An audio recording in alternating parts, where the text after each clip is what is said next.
Hello, everybody. Welcome to the Speed Painting Masterclass. Today, it's a very special day. It's our third day of this amazing series that we're doing, and I want to thank you all for joining me on this journey. It's been amazing so far, and today we have big stuff. It's going to be about terrains, the big scenarios, bringing the atmosphere of our amazing battlefields. So this is one of the parts that I enjoy the most on this hobby. When you bring the scenery together on your lovely miniatures and the vehicles you have, then everything turns into an atmosphere that embraces to the fiction love scenarios that we love, right? So it's been a great journey, and today is going to be our last day, right? So first of all, I want to thank everybody for being here yesterday. Yesterday we spoke about vehicles. It was massive. We got the big boys, massive tanks, monsters, all the mechas, all the stuff, and it was just amazing, right? So we will have a bunch of techniques, a bunch of materials that we use, and some of the way of thinking and how to approach the vehicle scenarios, because I know that sometimes they can be overwhelming, and scenarios also. I know a lot of people that enjoy scenarios, enjoy terrains, but they are still afraid of them because they are so big. But that's not a problem. On today's video, today's masterclass, I'm gonna show you guys everything that you need to know to start painting your terrain. You're gonna see how easy it is. I have a few stuff here with me that I'm gonna show you, right? So some of the terrains I have painted a while back, some of the stuff, and I'm gonna show you how you can also do it on your own, right? So that's very easy. So first of all, thank you for being here. Also, I would like to invite you to call your friends if you know people on this hobby, colleagues that you play with, and also enjoy terrains, enjoy the battlefield as you are. Send them this link for this live. Call them in because today is our last day, right? So this is the last day of our speed painting classes, right? Today I'm gonna even also answer your questions. All you guys have, if you guys have any questions, type them in, right? I have here along with me a bunch of terrain pieces for me to paint and show you some techniques, show you some materials, but also I can do as you guys need. If you guys have any doubts, anything that you struggle with, type on the comments. I'm gonna do the very thing that you have. So I have a bunch of different stuff, but I already know how to paint them. I'm here for you, right? So I'm here to guide you, to show you. That's really easy to do. You just have to get together the correct technique with the proper mindset. All right?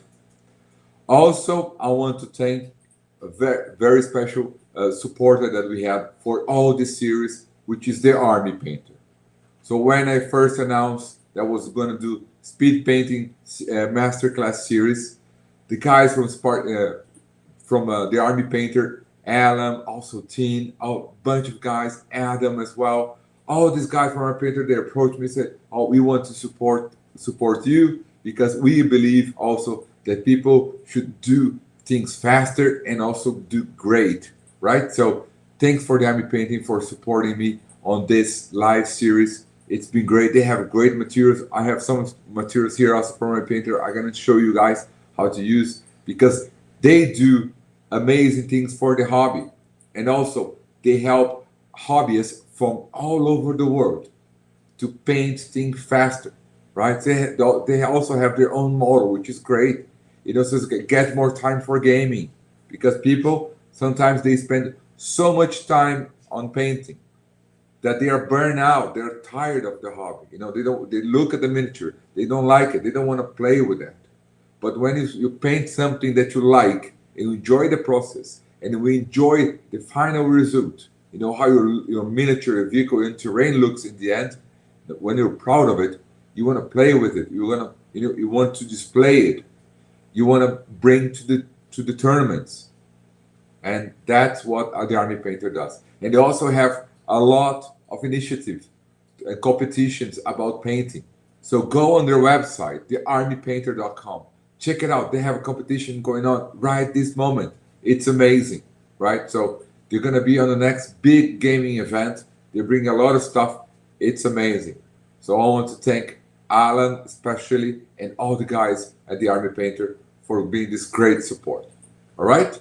So let me just get this. And okay, so let me get here to the table here. So I can show you guys what I have over here. Right, so okay, so to get started, we got a pool coming on. Let me bring that one here because also I have here somewhere.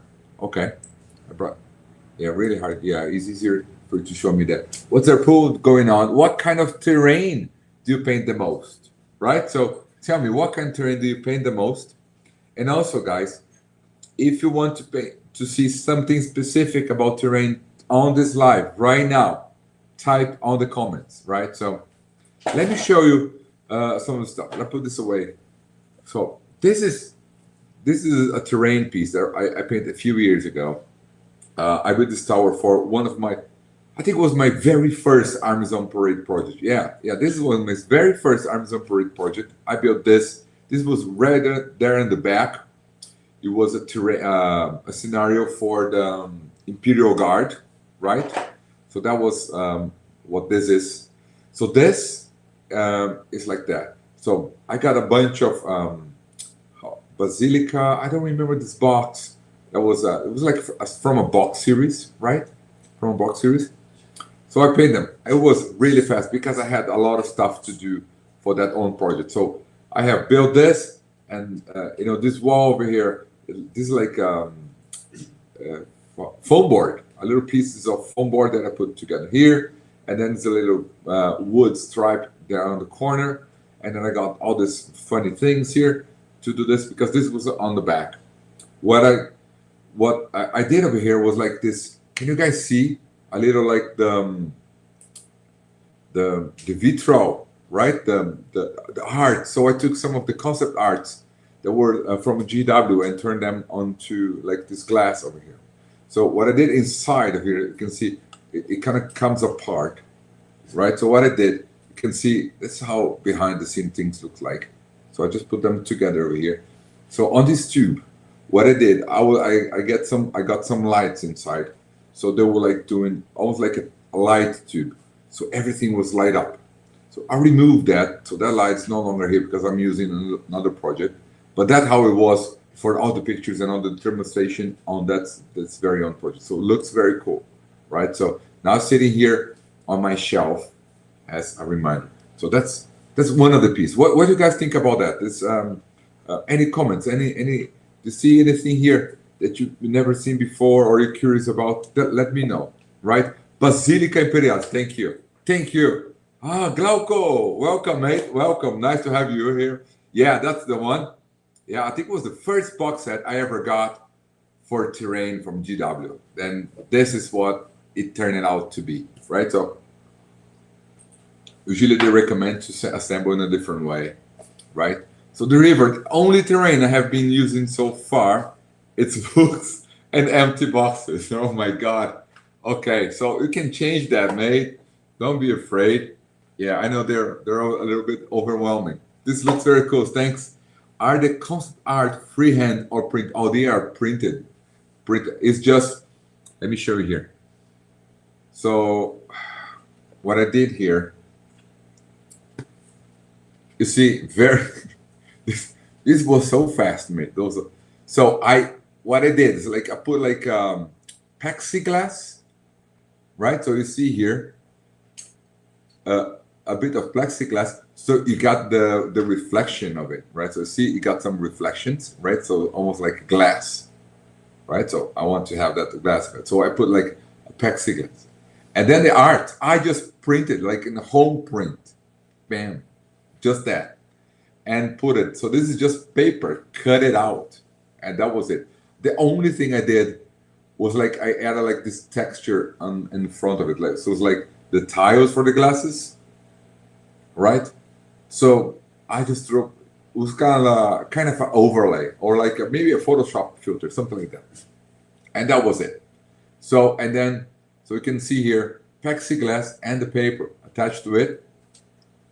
Then with the lights behind it, let me see if I can get some, like, if I can get a light behind it, you probably can see the effect they got it, right? So if you put like a light here behind, you see how it lights up.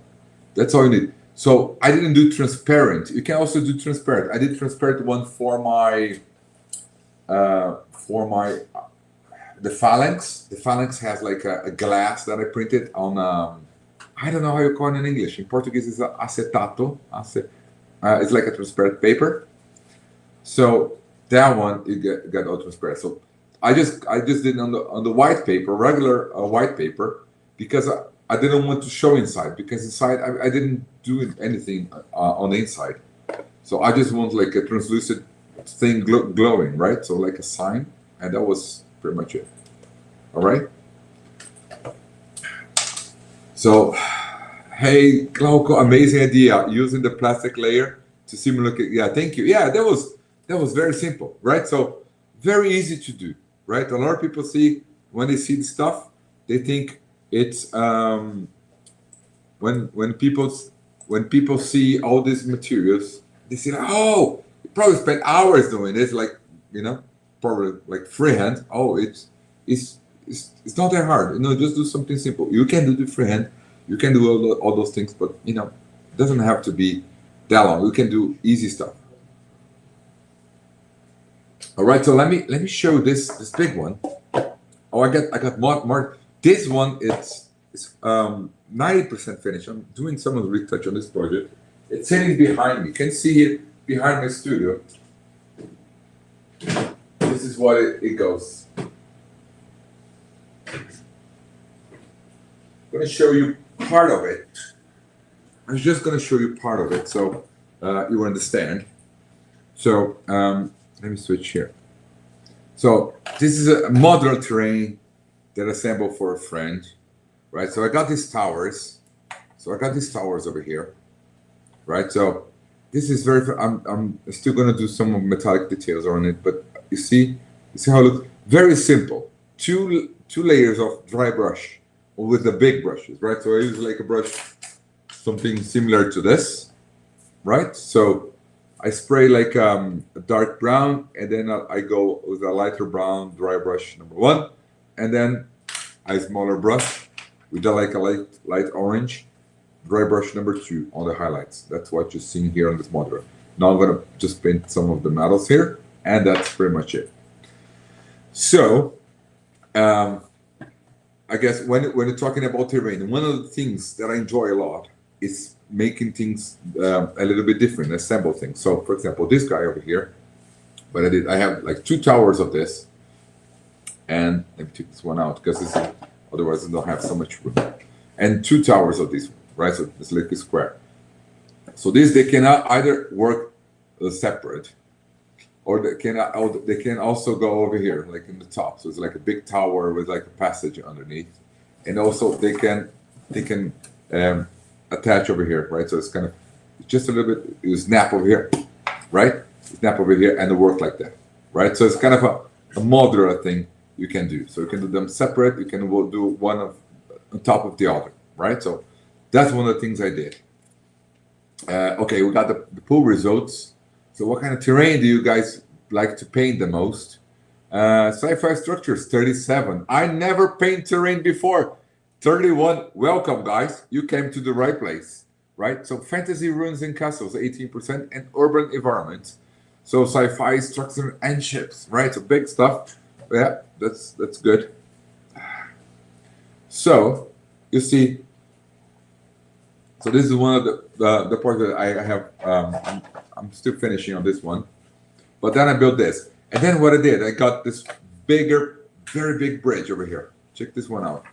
So this is you can recognize the pieces from a bunch of terrain, right? So it's just something like this. So the idea here is that this is like a modular bridge that you can put together around. So it's like building a big tower, right? So it's so big, will not even fit on the screen, right? So you'll probably fit over here So you can put a big bridge right on top, and if you put them on the top with this one, it goes really high on the battlefield. So it really calls attention. A few months ago, I did a massive commission for a big wargaming terrain that we did on an event here in Sao Paulo.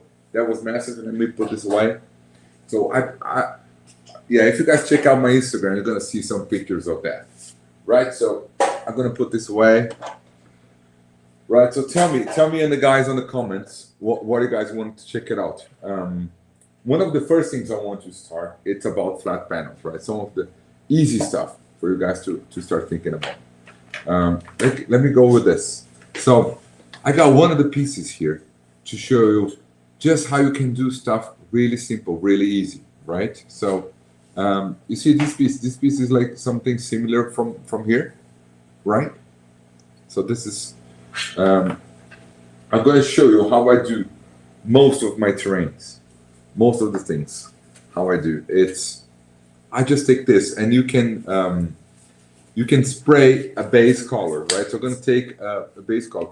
So terrain is mainly about, usually miniatures, you do base color, then light, then dark, like a wash, and then light with the dry brush.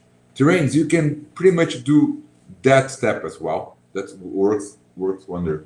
Sometimes if you do like a base color, you can, let me see if I can get like whatever base color I have here available. Let me just see what we have over here. I take like a brown, right? So let's take the brown. So you can take like a base color, and you can spray over it, right? So for example, if I take a little brown over here and just spray over it. Once you do that, you can also use washes. I don't use washes all the time on terrain because they can be overwhelming. But if I'm doing mid-sized terrain, I can use them because there's some type of washes, which is like these ones. These are like some deep-in washes. A few brands does this. My one from Army Painter Finish. That was the one. The Army Painter does like a metal can, right? So that one works wonder. I don't have one here with me, but soon they're gonna send me more. But that one is where I found out about these types of washes. So that is made for you to actually dip your miniatures on it, and then you can just dip big armies into wash, which is one thing that I never used them for. I never did the way they're supposed to be done. But I use them on a different way. I use them on terrain, and on terrain they work wonders. So one thing that I do when I spray terrains, I do like a primer. Right? So this was like a black primer, and on the primer, that you want a full coverage, right? So you can do that with a rattle can. So this was a black primer with a rattle can. I just do that by bunches. And here comes one of the tips that I can give you that will help you a lot on today's when building terrains. It's when you're building terrains, do the most you can at the same time, right? So, because building terrains, it makes a mess. So if you have a bunch of terrain, take as much as you can. So do everything at once. It's going to be easier if you do pieces by pieces. You do, this month you're going to do this building. Next month you're going to do another one. Because, when you're priming one and priming 3 or 5, it's almost the same time job, right? So we already have to go outside. You already have to do a mess. So when you do one, to do other ones is much easier, right? So I always do as much as I can, especially on the priming stage. So when I prime, I do a lot of stuff all at once. So now we're gonna do some of the dry brushing, right? So I got like a base color. So can you see here? It's a regular black with just some spray. So it's not even, right? So Glauco, dry brush is the best technique for terrain indeed. And Glauco, I remember a few years ago when I was in we did like it's pretty much when we met, right? When you invite me to like a podcast in your channel. I remember you asked me what's my favorite technique, and I remember I said dry brushing because it is amazing for everything, and for terrain, it's a must. It's a must.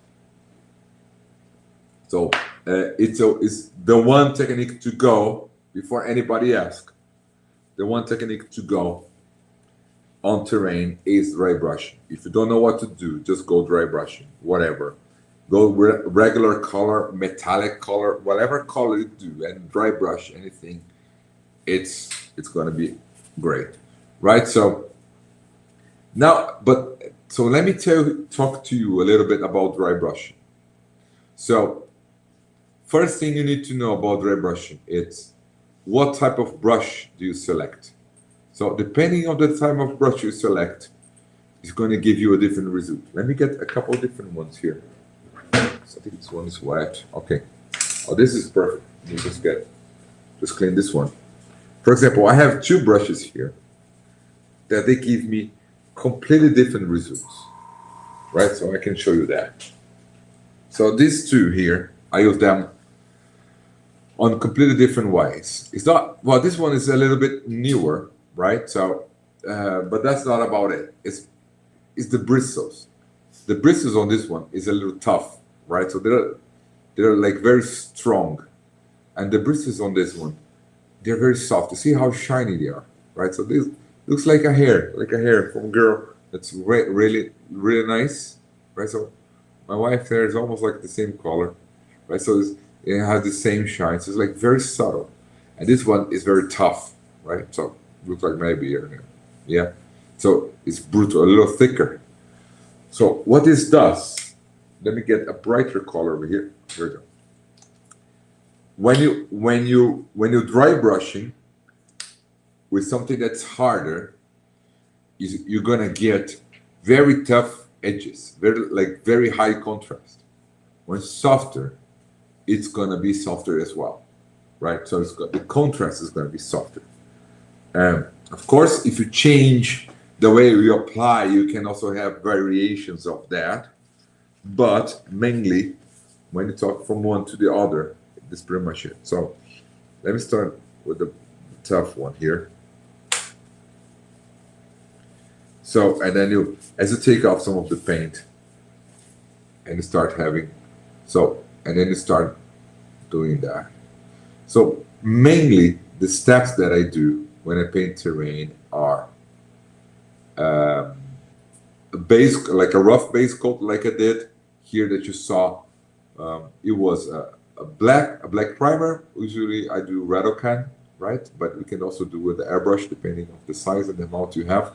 Usually I just paint stuff that's like tons at the same time. So I take outside. I have a nice outside area here that I can do terrains now. A few years ago was a little bit of a struggle for me, but now, thanks God, I have like this massive yard.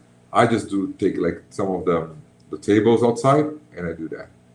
So I do big stuff at the same time. So when you do dry brushing, things are gonna look a little bit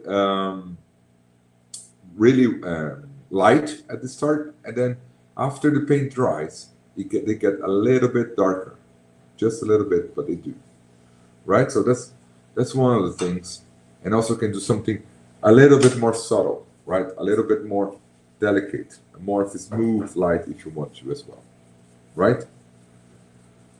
So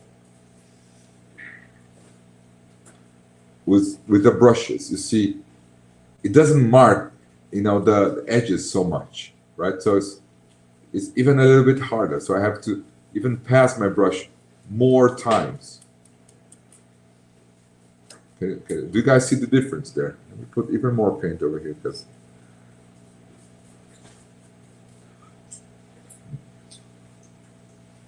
right? So you see the difference. Like here, another. So here's two hands of spray. So this is one hand, right?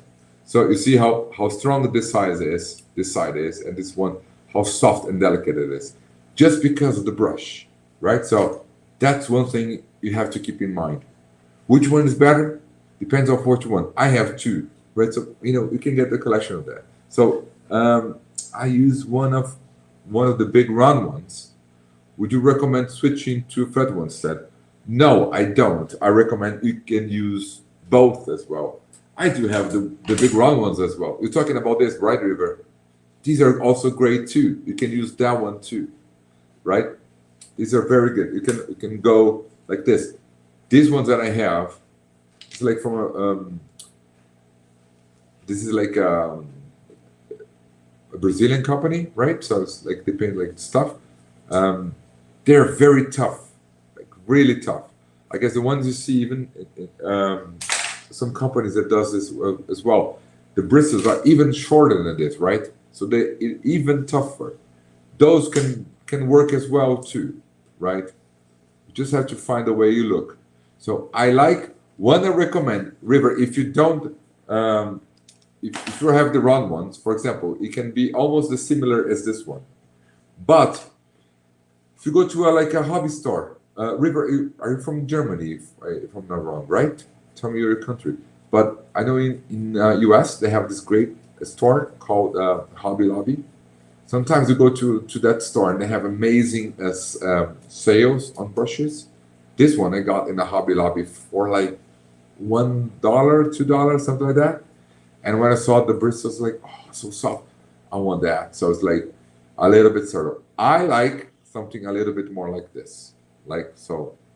I prefer like this, more subtle, than like this. For me, a little bit too sloppy. It works fine, but you see, that's what I'm talking about. A little bit nicer. I can also do. I can also do a lighter tone, right? I could take like a white and do a few things, but also a few colors. So, do you think Slapshot works with terrain painting? Um, ye- I think it does, because Slapshot it's about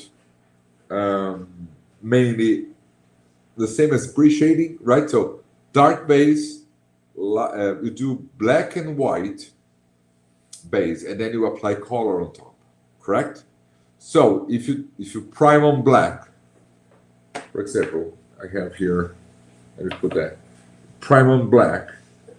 What it can do that Glauco is this. Let me get. I have here somewhere. Okay, let me get this. This has some paint on it. I can show you. You know one thing. I told you guys yesterday. The ones who was here yesterday. Who was here on the live show yesterday? Tell me. Yesterday I was mentioned. I'm graduated from industrial design. In industrial design, I study art history. One thing I learned about on art history is that I don't know. Most of you guys know this, but in the many years ago, medieval time, right? So mainly during the Renaissance, artists they didn't have all the paintings, all the colors for doing paintings on the wall, right? So what they did is they were like they would actually do their paintings black and white and do all the transitions, all the gradients, all the illustrations, and then they apply the color on top. Exactly what we do with this lab shop event, like the pre-shade stuff, is that very own technique. Some people think that technique is something new, but it's right on the opposite. That technique is something really ancient. It's like from centuries ago. Centuries. It's so old, you guys have no idea. Another thing here to talk about terrains. It's which type of paints do you guys use for your terrains? Tell me on the comments. What type of paints do you use? Because what I do, I get some of these big acrylic paints, right? So these are like arts and craft ones, right? So let me show you. Oops. Right, so like we got this stuff, the big stuff. So they are way cheaper. So these are also good. But one thing you can do, and I'm going to show you, just like what Galco asked, it's how you take this and you combine with this, right? So you can take like some of this stuff that's going to cover you miles, and then take this little bottle and make this little bottle from Ivy Painter do big work for you. Let me show you how. So you take this, and then what I would suggest, if you're going to put like a slab chop effect on terrain, what I suggest you do is go like, now I'm going with the soft brush, right? So go here and just do something very soft, right? So when you do this, when you do one piece, to do one and do three is almost the same size, the same time. It's so much easier, so much faster than actually doing one and then a few weeks later you do another one, right? So I guess this was from the therapy and hobby. You were asking me about slab shop. So this is pretty much it, right? So you got a base, black base, and you kind of adding the light to top. So that works as fine, right? For speed painting, I mean, yeah, that's good. That's good. Yes, mate. Yeah, you can do that. Yeah, then you get things done. So see, to be honest, already looks way better. Just this looks way better than all the grain terrain that you have on your pile shim. If you just do this, you already done 50% of the work. Then it's just getting colors and details, right? And I'm gonna get to that very soon. So what you can do now, and terrain, you have to watch out for your paints, right? So to make your paints last for a long time. I'm not gonna use this green. I want like I think I have a red over here. I know I have a red. It's just somewhere. So okay, I got it. Yep. So just gonna take this little red and put, like, you see, maybe three drops of paint. We'll do a piece. So this bottle will probably, we'll probably be able to paint like 4 kilometers of terrain with a bottle like that. It's using with the airbrush. Right, so then you just tint over that.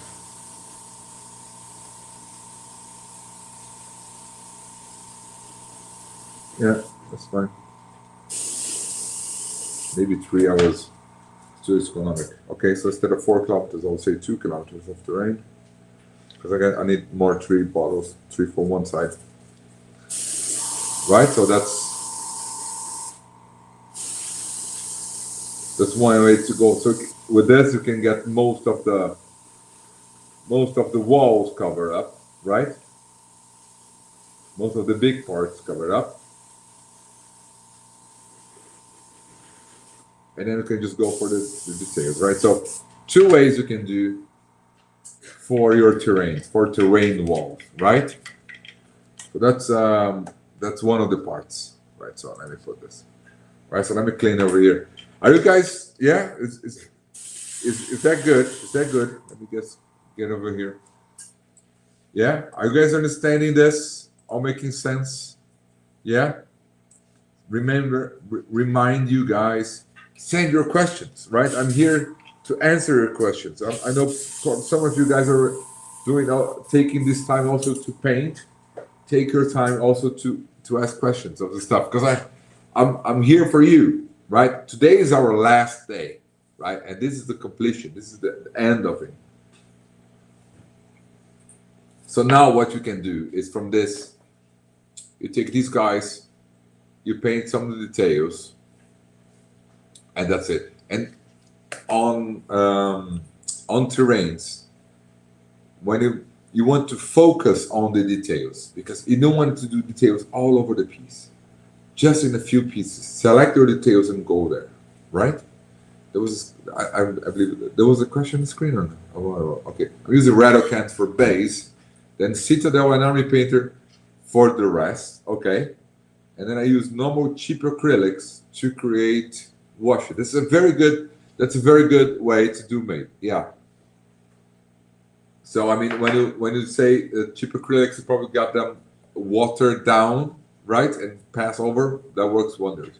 What size airbrush needle do you use? 0.5. Yeah, I use 3 sizes of needles for my airbrush: 0.5, 0.2, and 0.15. With these 3 sizes, I do all my projects. So for terrains, 0.5 it's enough, right? If you do, because 0.5 you can use for terrains and you can use for vehicles and miniatures. So 0.5 to prime miniatures, base color miniatures, it works fine. But if you use for painting like small details on miniatures, 0.5 is too big. Then I go 0.2 for some of the stuff on vehicles and on the miniatures, and 0.15 on other ones, right? But 0.5 for me on terrains, they are good enough. When you're doing armies on parade stuff, I found 0.5 too little, so you can use a bigger stuff. Do you have tips, effects like marble, oxidized copper, or things in such direction? Yes, yes, yes, that's good. How about, well, which one? I can do both. I have stuff here on both ways. Which one you guys want to do first? Let me know. Marble or the oxidized effect? We can do both. I have these marble effects over here. Take a look. Let me put over here. Let me know in the comments which one should we do first. And I just, okay. There you go.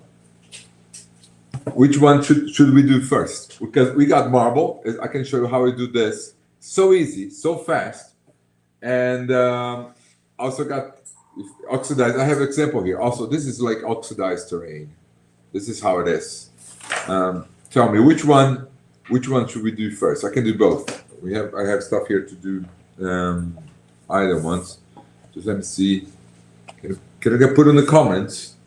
Can you guys put in the comments and let me know which one should go first? Let me get some colors over here. Marble, please. Okay, marble is over here. Okay, we got that one.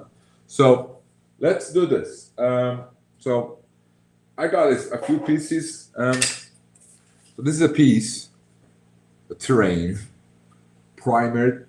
Where's that color? With this prime, like 10 color, 10 primer, right? It can be a white. I don't like to start with white. I like to start something different, but a 10 color. Then you need a paint. Let's get a paint over here. Any type of paint.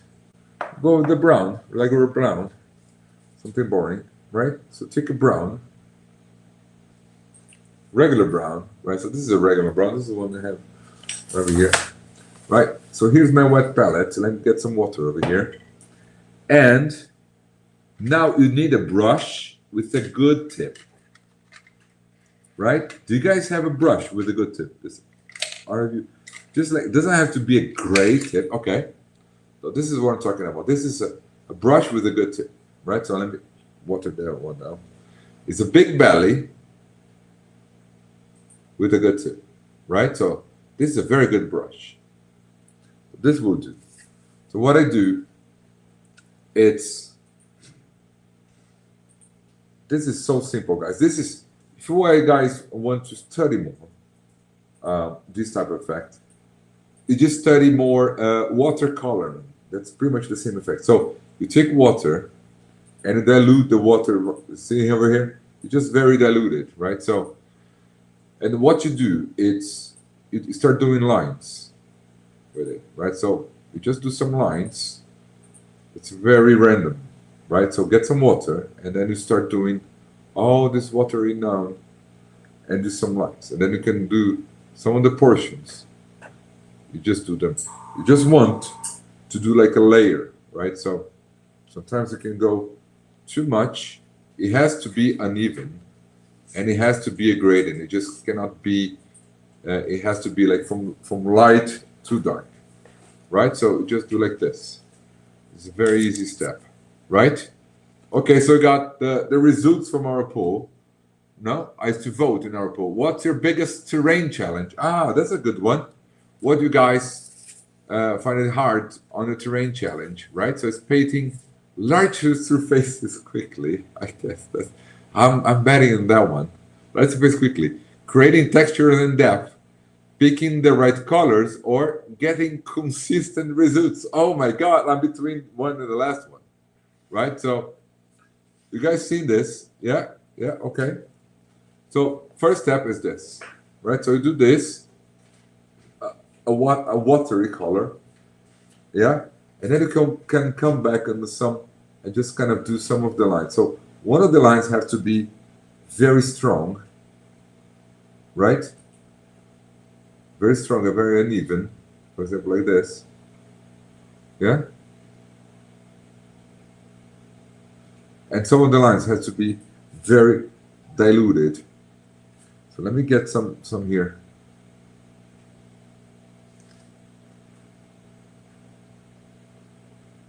Yeah? Easy to follow up, guys. You see, it's already there. Like the marble effect is almost there. So simple. If you take your gray terrain and do this and live like this, it's already good. Much better than gray. Much better than gray. But let's take it to another level and do even better, right? So then once you have this base, right? So you have some of the light and dark, and then I go doing some more of the dark and then just going away from that line, doing something like this. Right? So what I can tell you guys to do, it's always search for reference. On Zen Art, I have a lesson that I taught to teach people how to use reference.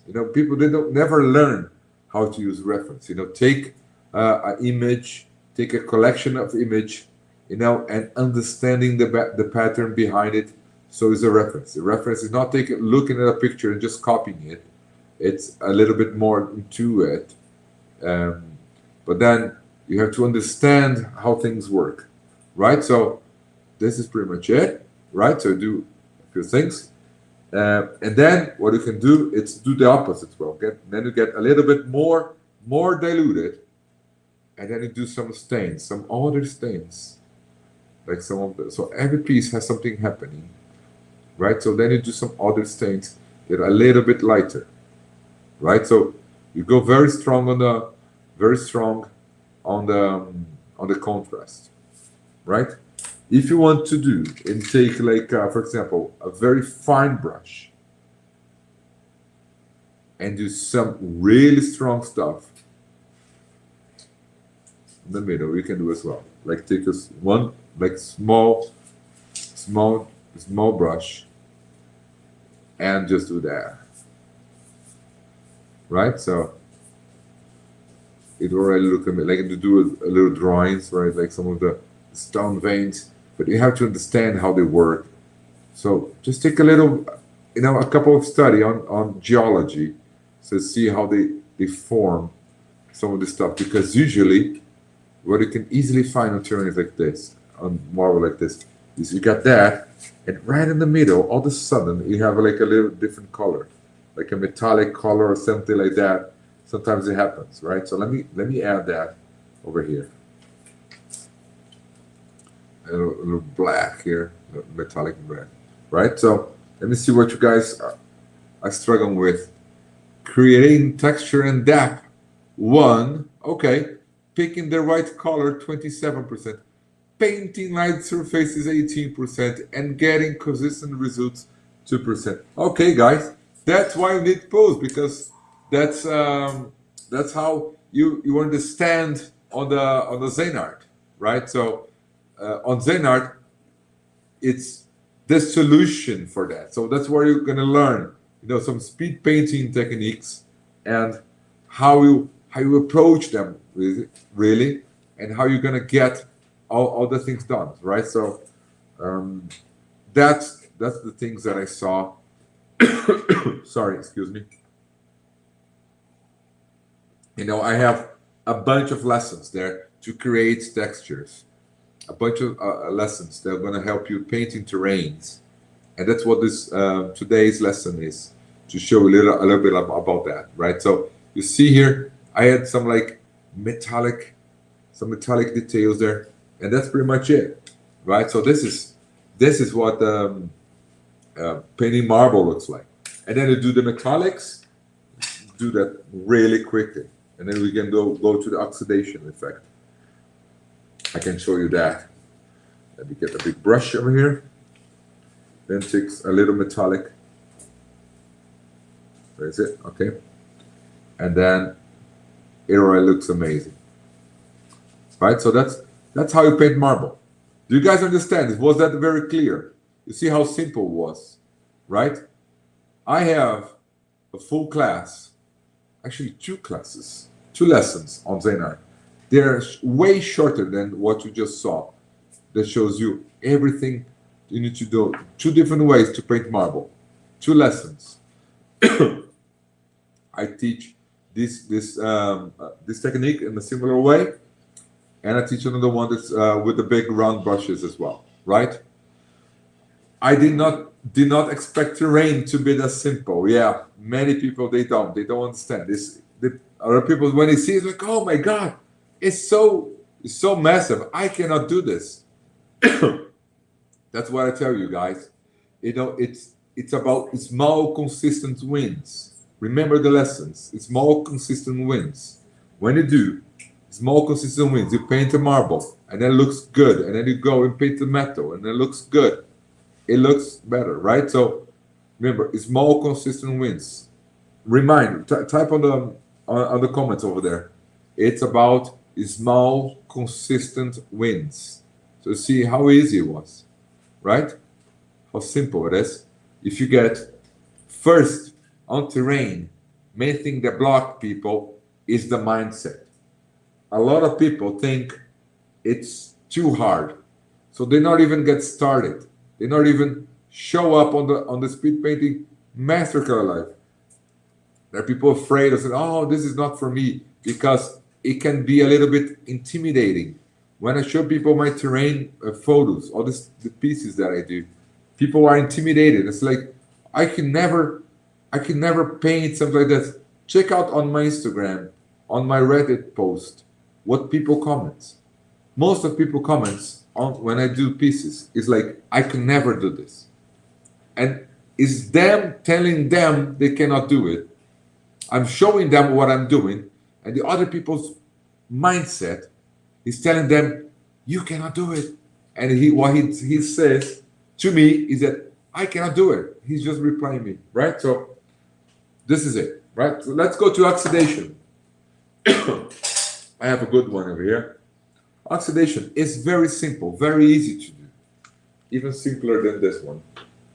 Let me get rid of. We don't need that, right? So you guys got marble effect, right?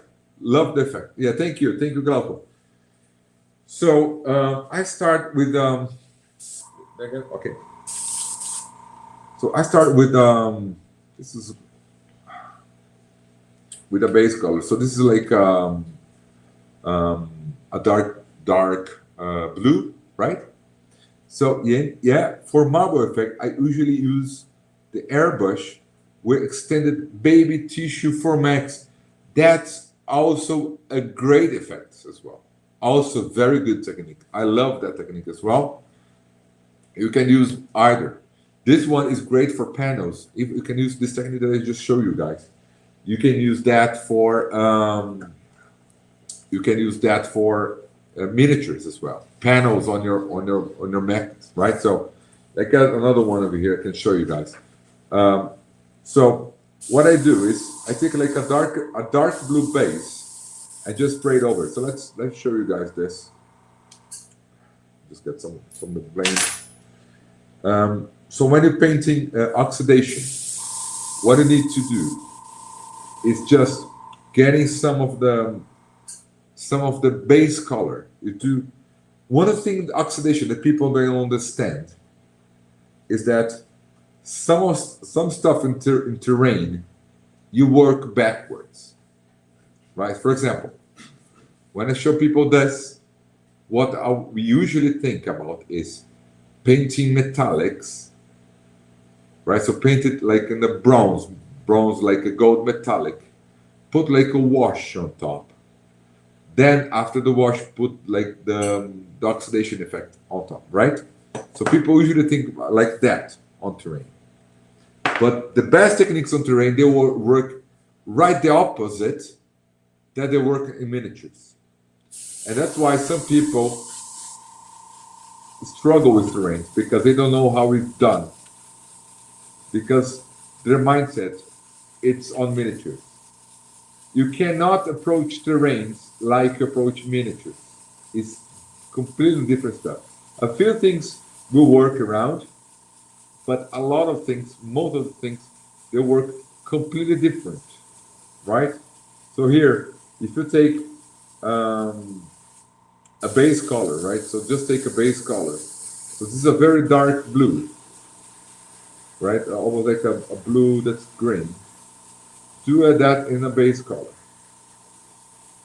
And then you do the blue, then you do the oxidation. Then the metallic is one of the last steps that you do, right? So that's how oxidation is done. And this is done in several ways, several techniques that you do on terrains, right? So let me show you this. After this, I can show you some of the, we're talking to, I can use this one, this guy here, to tell you about the strategy on terrain, which is focused on the details, right? So, for example, here, you take this and you paint it everything blue, right? So let me get like a lighter tone here to get some volume. I don't think I have here. Let's like a lighter tone. Okay, I got here. Let me use the other brush. So when you're adding volume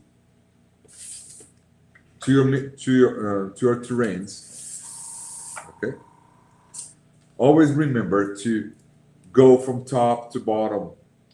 Okay, so this is, I'm just getting a little bit extra color here to get some of the volume here. So on terrains, I usually go very subtle, right? So get some colors right from top to bottom. Get some color on it. Always terrain always looks great when you get some really good colors, right? So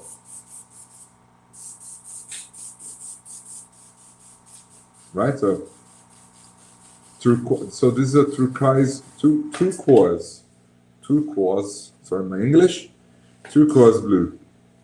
Looks great, right? So best step.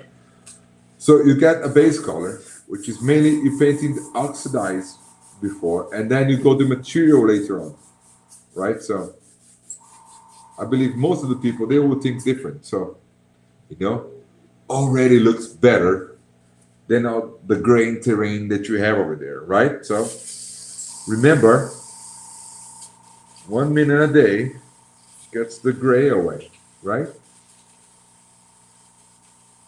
So when you got this, and then now we go to the oxidation effect. For oxidation effect, you can use stuff like this. There's like some paints that are proper, like they're focused, they are whatever, like oxidation ready, or you can use them. or you can kind of build them, right? You can use them. I don't like these spots there. Like I have to put my brush here because these spots, they don't work.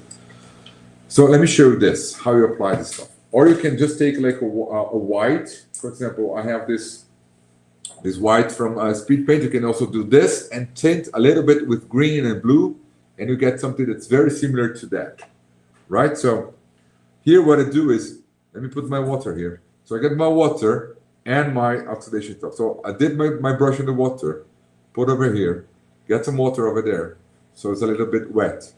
And then I got this, and then it runs, right? What I do, I also add water because otherwise I'll use one pot of this just for this very single miniature. You can see, I don't know if you noticed, but that pot is really old. It's really old. I have been using that for years. It lasted me a long time ago, right? And I have painted many stuff with it because of that. There is ways, I have done this in the past as well, to do this oxidation on the real oxidation ones stage. There's a different way. I showed that on Zen Art as well. This is actually painting oxidation, and there is a way you can do oxidation that you're actually doing oxidation. Is you don't use paint, you use patina, and you use a special product on patina to get that oxidation effect, right? So this is pretty much it. You know, you get some of that and put it around, and you go and spreading it around, right? Only problem with this technique is that after I'm doing this step, I'm gonna need it to settle for a while, right? So I'm gonna need to dry it at this stage, right? So I'm gonna show you that in a bit, right? So this is pretty much it, right? So you guys understand? Yeah, is it simple? It's already looking better than all the grain terrain you have over there, correct? Already. So you see, don't need that much. You don't need that much work. It's really simple, really easy to do. It's not hard, guys. It's not hard. You just have to think smarter, find a way to, to get things on a smarter job. So just spread them around, and that's it. Right? Right over there. Get some of that over here. One thing that helps me a lot on terrain, it's ventilation, right? Having some air blowing around so you can get things dry faster. So some of you probably saw this on the first day of live show, which was, I have a fan on my desk. We call it here in Brazil like the truck driver fan, right? Because usually here in Brazil, the truck drivers, they have like a fan in the cockpit. And that's what I have over here, like a desk fan that's blowing air all around to dry things faster. So every time I put like a piece over here, because the fan is going that direction, I'm actually putting that one to dry, right? So really helps me things drying faster, right? So I'm painting one, I put over there, when one is drying, I'm painting another one. So that's why I like to do big armies, because I don't have to wait stuff. I just go building and building and things, So my sprues fall like dominoes, right? So I got the guys there doing some great B-roll footage over there. That's so cool, guys. That's so cool.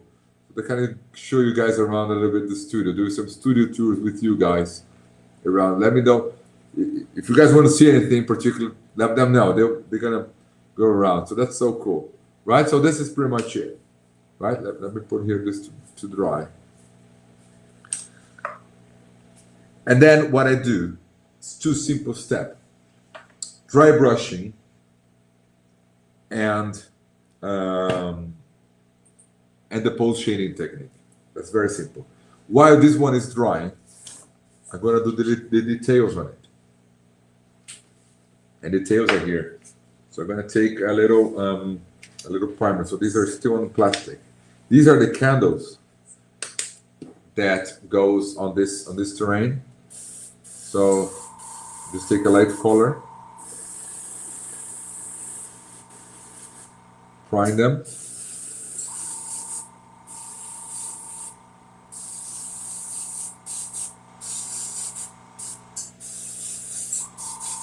Okay. Let that dry. I'll do the second coat because I want that to be really, really bright. And I'm going to show you. Because of terrains, they can be overwhelming because especially these terrains from GW, they are really well detailed. They have a bunch of details. They are amazing. They're amazing. So you know what I'm going to do? It has this crown. This one I'm going to do. This I'm going to do really shiny one. So let me get like this, right? I will try it also. Thanks, Glauco. Yeah, try that one, mate. It's gonna see how easy it is, right? So, base color blue, a turquoise blue, 2 tones, light and dark and light. Build that one up, and okay, and then you do the metallic dry brush. So now just sitting over here to dry. I said this one's dry. I'm gonna do this. So when you're doing terrains, what I was telling you is that all these terrain pieces from GW, they have such amazing details. For example, this guy over here, you have like a crack over here. You have like all this piping coming out. It's massive. So you can be painting everything for ages because they're massive. But we don't have that time. So what I suggest you do is you get 1 or 2 details that you really like and make them great. Paint that one amazing way, right? So you don't have to paint everything. You just paint just one detail, and that's what I'm going to show you on this piece over here. So I'm going to paint everything on a very simple way, and I'm going to do 1 or 2 small details. I usually do for regular terrains, I do 1. For terrains that I want to do really cool, I do 3 on each part. I choose 3 details to call it attention. 3 stuff, depending on the side of it. And that's what I'm going to do on this piece here. This piece I want to be like a display piece, something that's really nice. So I'm going to do 3. I'm going to do the candles on the bottom, the fire on the top, and like this gold thing here on the top, right? But it has to be really bright, really sharp, right? So I'm going to show you that just a bit, right? So how you guys seeing everything? Yeah, is everything okay? Everything okay? Let me go back to you guys over here. Yeah. Thank you. You've been here, mate. You've been here. Yeah, thank you. You made a visit. Thanks a lot. Yeah, thank you. Yeah, Glauco knows very good the studio over there. Dave, your question, mate. I noticed you use the paint straight from the bottle. Do you know when to add flow improver? I added I added water on it, but most of my paints I go straight from the bottle to my airbrush. There's a few techniques that I use. How can I say? Most of my paints are thinned already. I buy the ones that, for example, these army painter ones. These like the speed paints. They are perfect to be right out of the bottle to the airbrush, right? So they're already perfect for it. Some of the paints, like the ones like the turquoise one, that one is too strong for the airbrush. So what I do, I dilute it on my airbrush. Probably I did so fast you guys didn't even notice. I threw it before I threw the paint. There was some water there already before, right? So I got some clog on my airbrush. So I'm doing that while I'm talking to you guys. So I dilute them on the airbrush. And as I'm testing my paint, I'm diluting as well. You know, it's not hard, but it's something that's really easy to understand once you learn it, right? So, I guess module 3 on the Zenar, there's a class explains about painting diluted. It's very simple, right? So I have a flow improver here, a bottle that's like it has 2/3. I got this bottle in 2016. I have here with me for 10 years. I barely use it. Right? So let me get the metallic. I want the metallic now. Right? Okay, guys. So this thing here is almost dried, and I want to show you guys something really amazing. Right? So now is the time. Today is our last masterclass. Our last one. So this is the last class.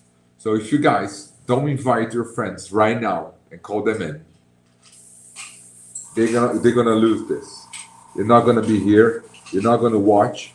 They're gonna be still intimidated, and you guys gonna play over grain terrains and shoe boxes. So now is the time for you to call up your friends right now.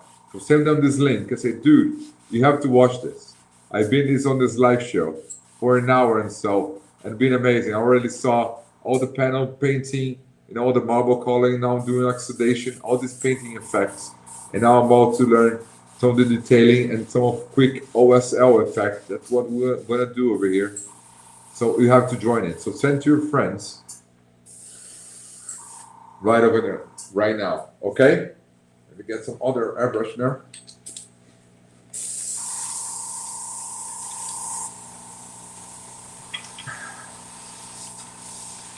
Okay. So we got that. This one, oh, this is too dirty. So that one you're gonna see, like I told you guys, you do the opposite ways, right? So, guys, if you have any questions, everything here is understanding. Is this something new for most of you? When my airbrush spits, it drives me nuts. Can't tell you if it's a user error or bad product. It seems like it's always clogged in the nozzle. I remember Therapy or Just Hobby, that's here on the live with us. I remember a few years ago, I don't know if he remembered, but I do. He was asking me that very same question, Dave. It's like, my airbrush is clogging all the time. What am I doing wrong? I believe something like that. And I told him one thing that nobody tells you that. Nobody. Trust me. All the people are going to tell you is that, oh, you're probably doing something wrong. And I'm going to tell you, it's not you, it's the paint. It's the paint. Because, and I'll explain to you, airbrushes are actually better for enamel and thinner base paints. So when you're doing acrylic paints, it's going to clog a little bit more often than it's supposed to. So it's not a problem. It's not a problem. Should I change paints? No, you can continue using the acrylics. You just have to learn how to unclog it really easy. And a few of the stuff that I do is like this, is what I'm doing right now. You use and you clean right away. You wash that paint out of the way right away. Right? So let me get a paint. So this guy is dry, so this one has a base. So let's move things faster here, guys, because we are almost approaching the end. Did you send to your friend? Did you invite him over? So I'm using this. This is like the leather color. Like for this one. So I'm gonna use this one. So let's see. 1 second. Okay, so I got all the canvas here. So For Vux terrain, I'm going with an overgrown theme, and I'm also focused on the three key effects: rust panels, oxidized pipes, and moss growing on the walls. Looks good. So yeah, keep that one. Keep that comment on screen over there. Okay, so for oxidized pipes, you got the idea, right? So I'm going to show you an extra thing here that we never seen before. So wait for it. Right, so we got the candles here, right? So a tan color, and I just use like a hot leather color, almost like a wash on it, right? So put it here to dry. So for the oxidized panels, it's going to be what I'm going to show you, right? Rusty panels, you can do the same.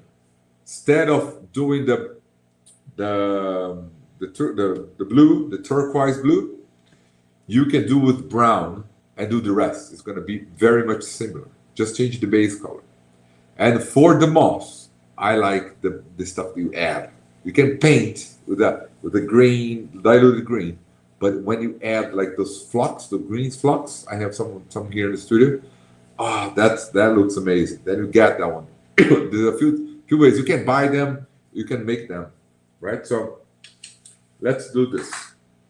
So while this one is drying, we're gonna paint this, right? So this is the base we're talking about, right? So it's like that. So what we're going to do is we're gonna take a metallic. Let me get a brush over here.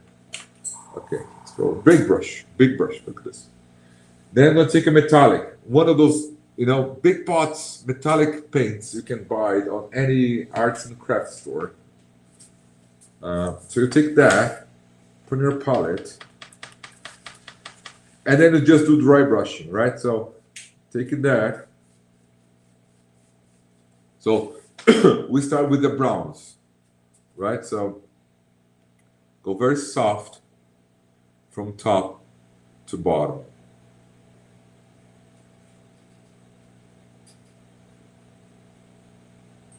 So see how it looks from top to bottom, right? So you don't have to cover everything. You can be very uneven here, very uneven, right? You can just take most of it and that's it, right? So really fast. You don't have to cover everything up. Just most of it, I would say, just most of it, right? So you can be very rough, very simple, take most of it, paint that, and you cover it all, right? So just take that, right? So, and paint like this. So it looks like a statue, like a bronze statue that has been there for centuries, but we're gonna add some other effects here. I'm gonna show you that's gonna be making this look even cooler, right? So take that, and so you see, very easy steps, already looking much better than the grain terrain you have over there, right? So this is what I'm telling you guys. It's blowing away. Such cool stuff, right? So this is it. If you want to add a little extra step, like what I did on this one, I had some some gold. So for example, take some gold. It's a little bit. Take a look at the difference. So like some browns and gold. As I'm looking here on screen, they were looking too similar. I'm gonna take some gold, just a little bit, right out of the pot. I'm not even put on my palette here. This you can do also with the big round brushes you do, right? The round brushes, they are just a little bit more brutal on your miniature. So if you have some details, you can break them with that. With long bristles brush, if you have details like this sword, you should be fine. But that one, you have to watch out because it might break something, So here you just go on just in some areas, right? Some of the highlights, so even less areas. So it looks like gold, right? So this is it. Okay? You guys got it? Can we move on? because we're almost, call your friends, because we are almost finished. What I have to show you guys now, you can take off the comment there on the screen, guys. Thank you. What I'm going to show you guys now is the next level, right? So there's one technique that I do on my terrains. Then when people look at them on real life, they say, dude, what is this? It looks so nice, which is a technique that I learned from the other side of the hobby, all the way from the scale modeling world, which is called pulse shading. So pulse shading is let me switch over here, talk to you guys. So pulse shading, it's an effect for you to actually paint shadows in your miniatures. So when you're painting shadows, you're bringing up the contrast much higher than it really is. So that's what makes most of the terrains really pops up. I use this very own technique on all my projects, and that's really changed the perceptions of all the things on miniatures, vehicles, and terrain. So I'm going to show this to you right now and how I apply it. For this, let me get rid of stuff here so we can see.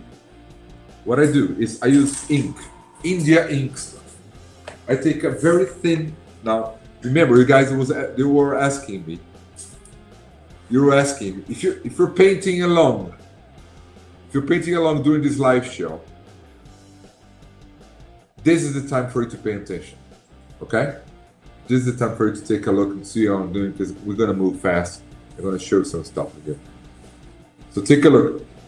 If you call your friends, they're here. We take some India ink, and I'm doing some mix. I'm putting a black together with a sepia color, right? So this is ink. This is what people use it to write a few decades ago. So usually on this model, because it's bronze, I use a combination of sepia and black to have a dark tone, right? Let's see over here. So what I do, I use on a very thin airbrush,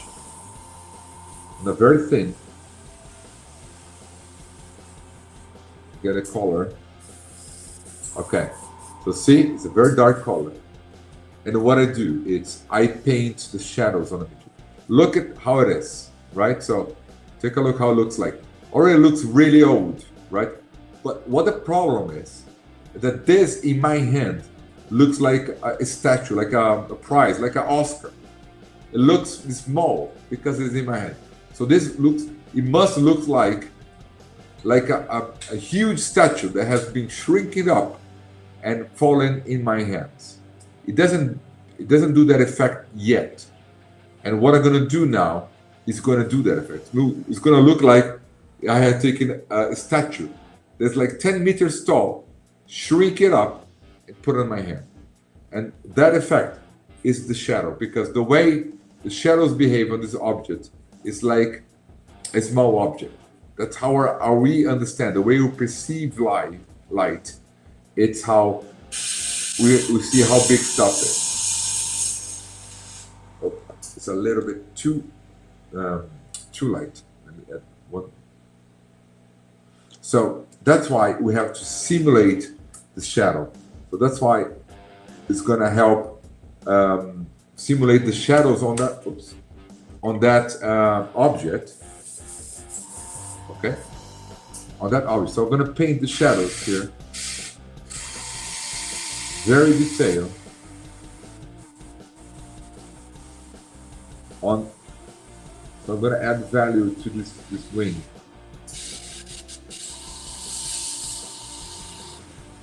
You see? So do this. It's a very thin color. It's like painting shadows. So it's like shadow casting on the fabrics. This is what makes change your perception of things, right? What's the black? Right now I started 1 to 3, um, I had to change. You know, I usually do 1 to 3, and it works. Just now it didn't. So I'm actually 1 to 1. But this black usually is so dark that anything that I do 1 to 1 goes back to black. Maybe because of my base, right? So you see, it started having some volume. So right now, I am 1 to 1 ratio. Yes, the flux from Army Painter are great. Yeah, they're good. They're good. They have that. So I already finished 2 medium pieces. That's good, mate. That's good. That's good. So getting some of the stuff. Yeah, 1 model a day keeps the gray away. That's how you should do it, right? That's how you should do it, right? So, yeah. So this is what I call pose shading. So these techniques I use on miniatures, on terrains. There's a few ways. If you want to study this harder, more about it, you can study more on 3D shading. If you ever work with 3D rendering, there is a concept behind it called ambient occlusion. It's a physical concept of how objects cast shadows among themselves on things that are closer, independent from the light source. So light source is one thing, ambient occlusion is another thing. It's how we cast shadow things when they are next, right? You understand that? So,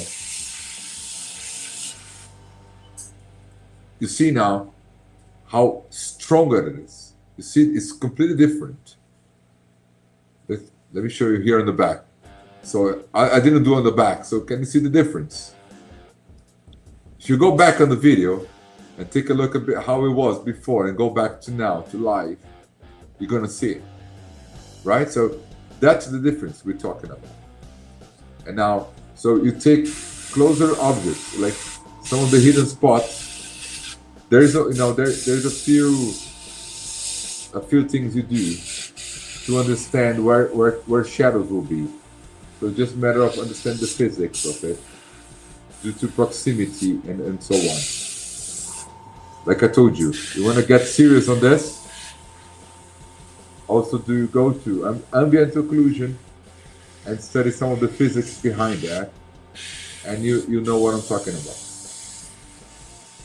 So I'm just going to paint some of the shadows here and there. And do some gradient so it's not that strong. Right, so I put down one on the sword as well. You can do very finely on this. This is one of the stages that if you want to take your time and enjoy, this is a good one to do, right? So this is how it looks like so far, right? Okay. So now let me just clean the airbrushing right now, and then go to the final stage, right? Let's go to the final stage. Take a little pause, yeah, breathe a little bit, and I'm going to show you. Okay, so we have that. Let me get. Okay, the paints. Here you go, some bright colors and some of the fire colors, because we're gonna do some nice stuff now, right? So, how you guys feel so far? All good? Everybody good over there? Hey guys, can you get some coffee over here? Just drink because my throat is killing me. I'm gonna prepare an airbrush over here. Are you British? No, I'm not. Not, sir. See you later, alligator. Not British. Doing good. Thanks, mate. Thanks. All good. Okay. Let's go to this last step here. Show you guys. Yeah. Okay. Let's do this. Okay. Final stage. This is the moment we'll all be taking we always been waiting for. It's when you're talking about terrains, how can I make this? So you see this? It looks good, right? Looks amazing, looks nice, you got nice effect, right? So looking for the bronze, does it look good? Yeah. But we have to do something extra. Like I told you, a small effect to really make it looks amazing. So I got some white here on my airbrush. That's what I got over here. I'm gonna start painting the candles. So I'm gonna paint the top of the candles here with white. So they're really bright. You can see here. Just the top of the candles. I start from the outer portion, right? Outer portion, and on the top.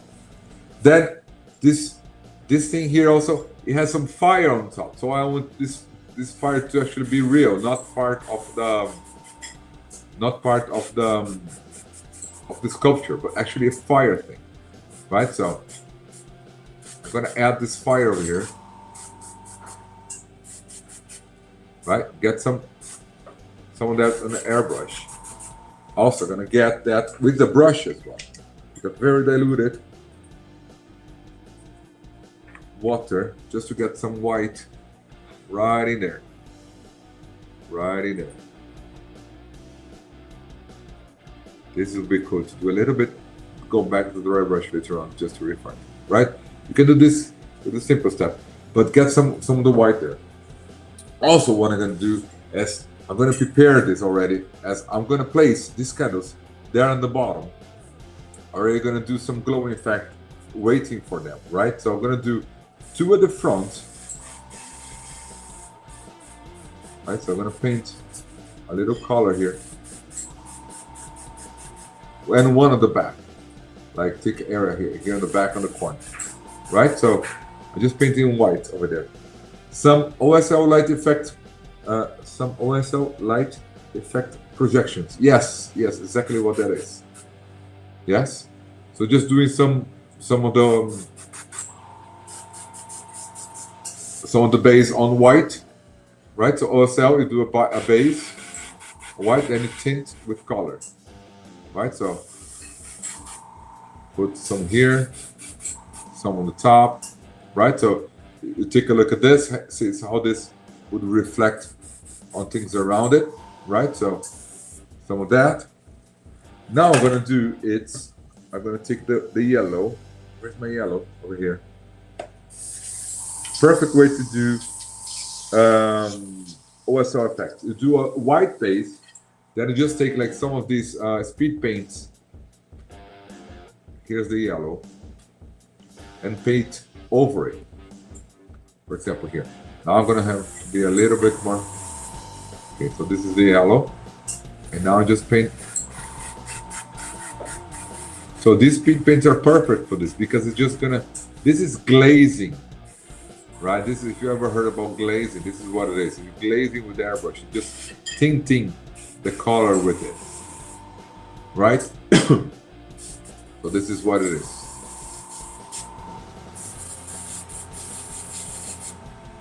Right, so see that?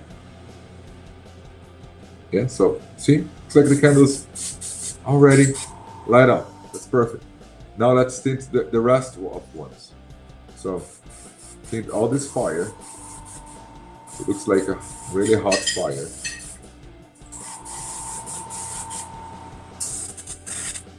Right, so, and then you put some of that around, a little bit here around, right? So it's a little bit around. So it looks like this flame is bursting. What's your favorite white to use through the airbrush?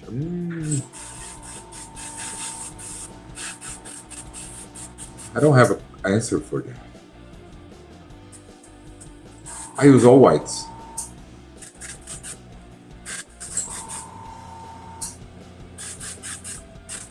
I like this. Oh, this one to the airbrush. This is really easy because you said airbrush. I forgot. Holy white is diluted. You can throw that one right away. You don't have to dilute it because the problem with the white, it's it gets too grainy, and you have when you dilute it. If you don't dilute it with the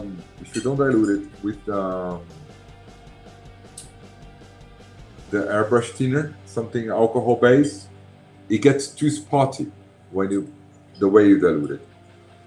So that one from RV Paint, it looks good because the white you get a more soft position around.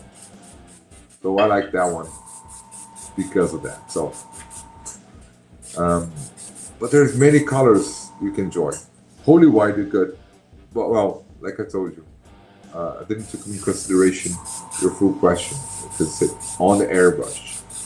So overall, there's a bunch, but I guess on the airbrush, that one you throw in the airbrush. If you're doing overlay like this, it's perfect. If you're actually painting white, you need a light base. If you paint like a tan color or a light blue, and then it will work good. Let me get this one drying. Okay. So now what we're gonna do is to finish this one up. Is this. Now what we're going to do is just getting some dry brushing with some colors. So let me get some orange. Right? Some color. A little. I have a bunch of paints here on my. I got some orange, and I'm gonna get some red. Some red, and I'm gonna get some black. Where do I have a black? I have a black here somewhere. Yeah, this will do it. It's not the perfect one, but okay. Whatever we got. I'm gonna take a small dry brush. Yeah, like this. Okay, this is not small, but because the edge will do. So this is garbage. Okay. Okay, guys. Last step here to show you is you take a little bit of orange and very little, very subtle, right? Some orange, and you're gonna do on the tips, right? So just a bit, giving the candles just a bit, and then over here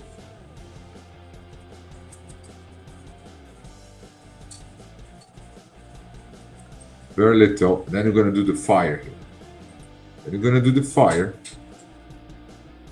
and now you need air to do this step. What I advise you is you need a brush that is the flat one, right?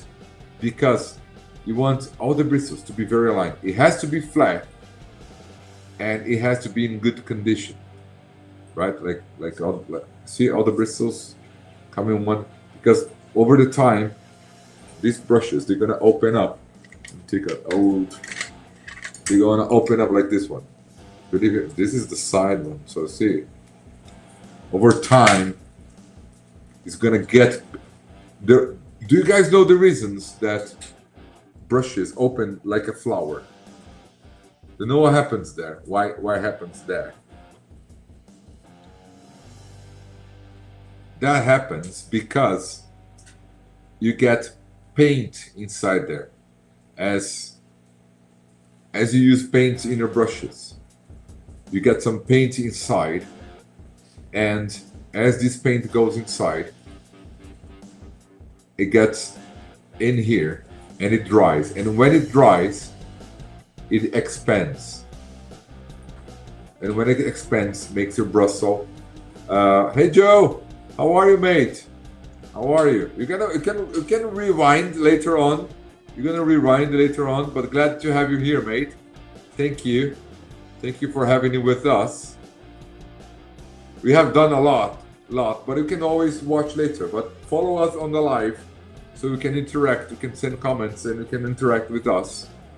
And later on, you can go back and see all the amazing stuff we did during the live show. So you see how easy it is. Right, so you got some of that, and also gonna do that here on the bottom.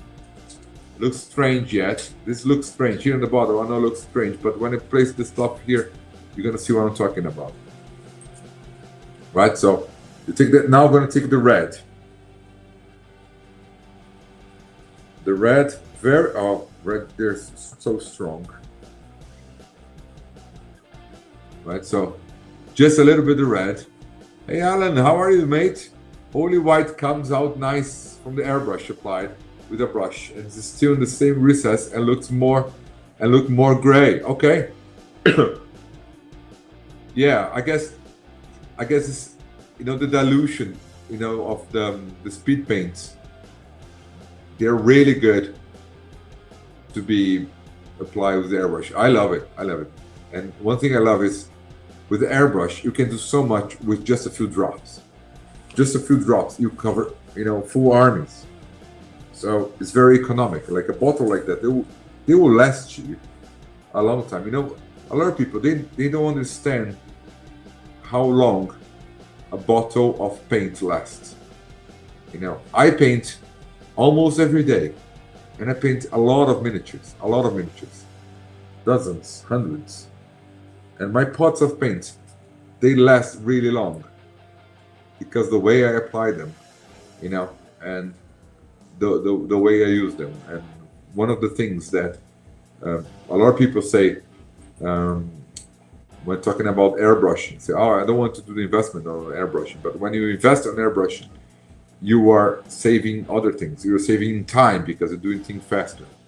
You are saving in paints because you're using your paints in a more smart way, right? So, okay, this is it. Let me take these guys out, and then I'm going to do a final step. So I'll take these candles out. Let me take holy white and get some glue over here. Right, so let me take some glue. Get some of these, like a little drop of glue over here.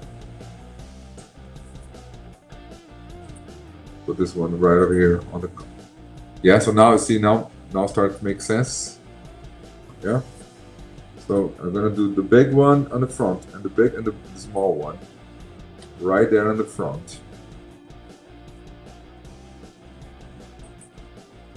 Right over here, and then the mid one there in the back. So terrain is like this. You know, you need to focus the details on. You have what you call the eye catcher, right? So when people look at your piece, they're gonna look over there, you know, because these pieces, especially these ones from GW, but all the other stuff you see over there of these companies, they have such amazing stuff that they're gonna. Oh, you have this one as well, like the halo. Can't miss that. You need to what we call the eye catcher, right? So this goes right over here. It's a hidden piece. So when you do it like the eye catcher, it's something that I think I need something to make this look a little bit older. And I know just the thing for it. Right, so you got this hollow here. Only that is like really a holy thing, right? So like a holy metal, and you got the fire around. So see other fire. So let me get, you know, this. Yeah, this looks good. This leather one. I like to use this one almost like a wash for gold things. It works wonders with that. Right, so this is it. So let me get a bigger brush. So this looks a little bit older. Oops. Okay. Got it. Right, so I put only on the corners here. Just tap. I'm gonna get some water. Do some dilution. Let's see if you guys can see that.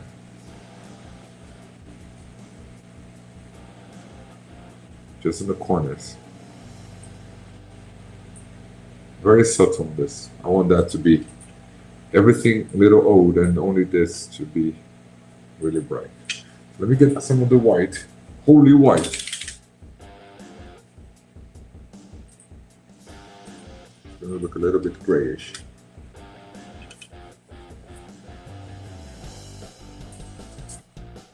I put down the airbrush so you guys can see it. Just start putting my airbrush, and that's gonna be the final stage, right, guys?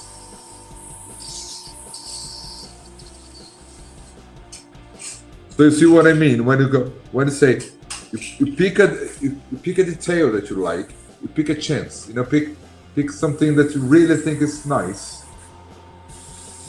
I'm gonna do a little bit, very subtle white here, soft. I guess this is the camera is not gonna see so much of the contrast. It's so little, but it's there to be the extra bright that you need. Can you guys see? Yeah, I think you got it. Yeah? So you see such a bright thing. So you see it's something that's good. Oh, look at the detail. That detail looks nice. Looks like when it's seeing this, like, oh, he spent like 3 hours on that model painting all those effects and waiting for dry. When you actually just spent like half an hour on it, right? So, and bring the guys over here, the stuff, some of the materials. Where is that? That we did, right? So you can go from the basic things to the complex effects. I'm losing. Oh, here it is, right? So we got some of the marble effects you can do. You can this one's also if you can take a pen or something like that, like or water. Pencil, watercolor pencil. Also, we can do this. Is a plus, right? So, I want to know from you guys the biggest takeaway, what you like the most on today's class, what you really enjoyed on the full. Sorry, not on today's class, but on the full process of the masterclass. What do you like? All these 3 days.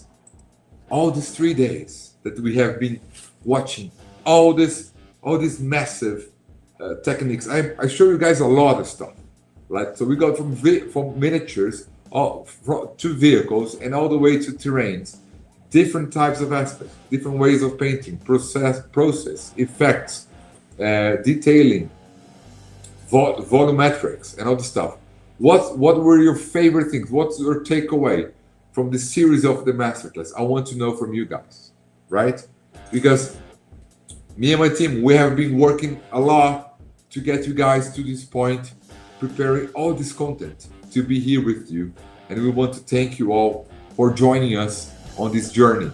It's been amazing. You guys today have today's gonna be the last speed painting masterclass. So it's gonna be your last time to join the Zainart. And you guys that have been us for the past 2 days already know Zainart, and who is new and who came out late. I know some of you guys came out late and were not aware of the full revolution that we're doing here on the miniature painting on the Zainart. And it was the way that I found to share all my knowledge with you guys, right? So this is what, hey guys, can I get some water over here? Oh, there's something to drink, right? So let me show you guys this, but please put it away on the comments over there. Your biggest takeaways from this, right? So we have seen the problem that the market it's change, how things change over the past few years, the 3D printing, right? So the company that does all the terrains, all the models. Guys, take a look at this. Take a look. If you're not watching the screen, not understanding, this is very important. You see how the big companies, they have been doing plastic models for a while.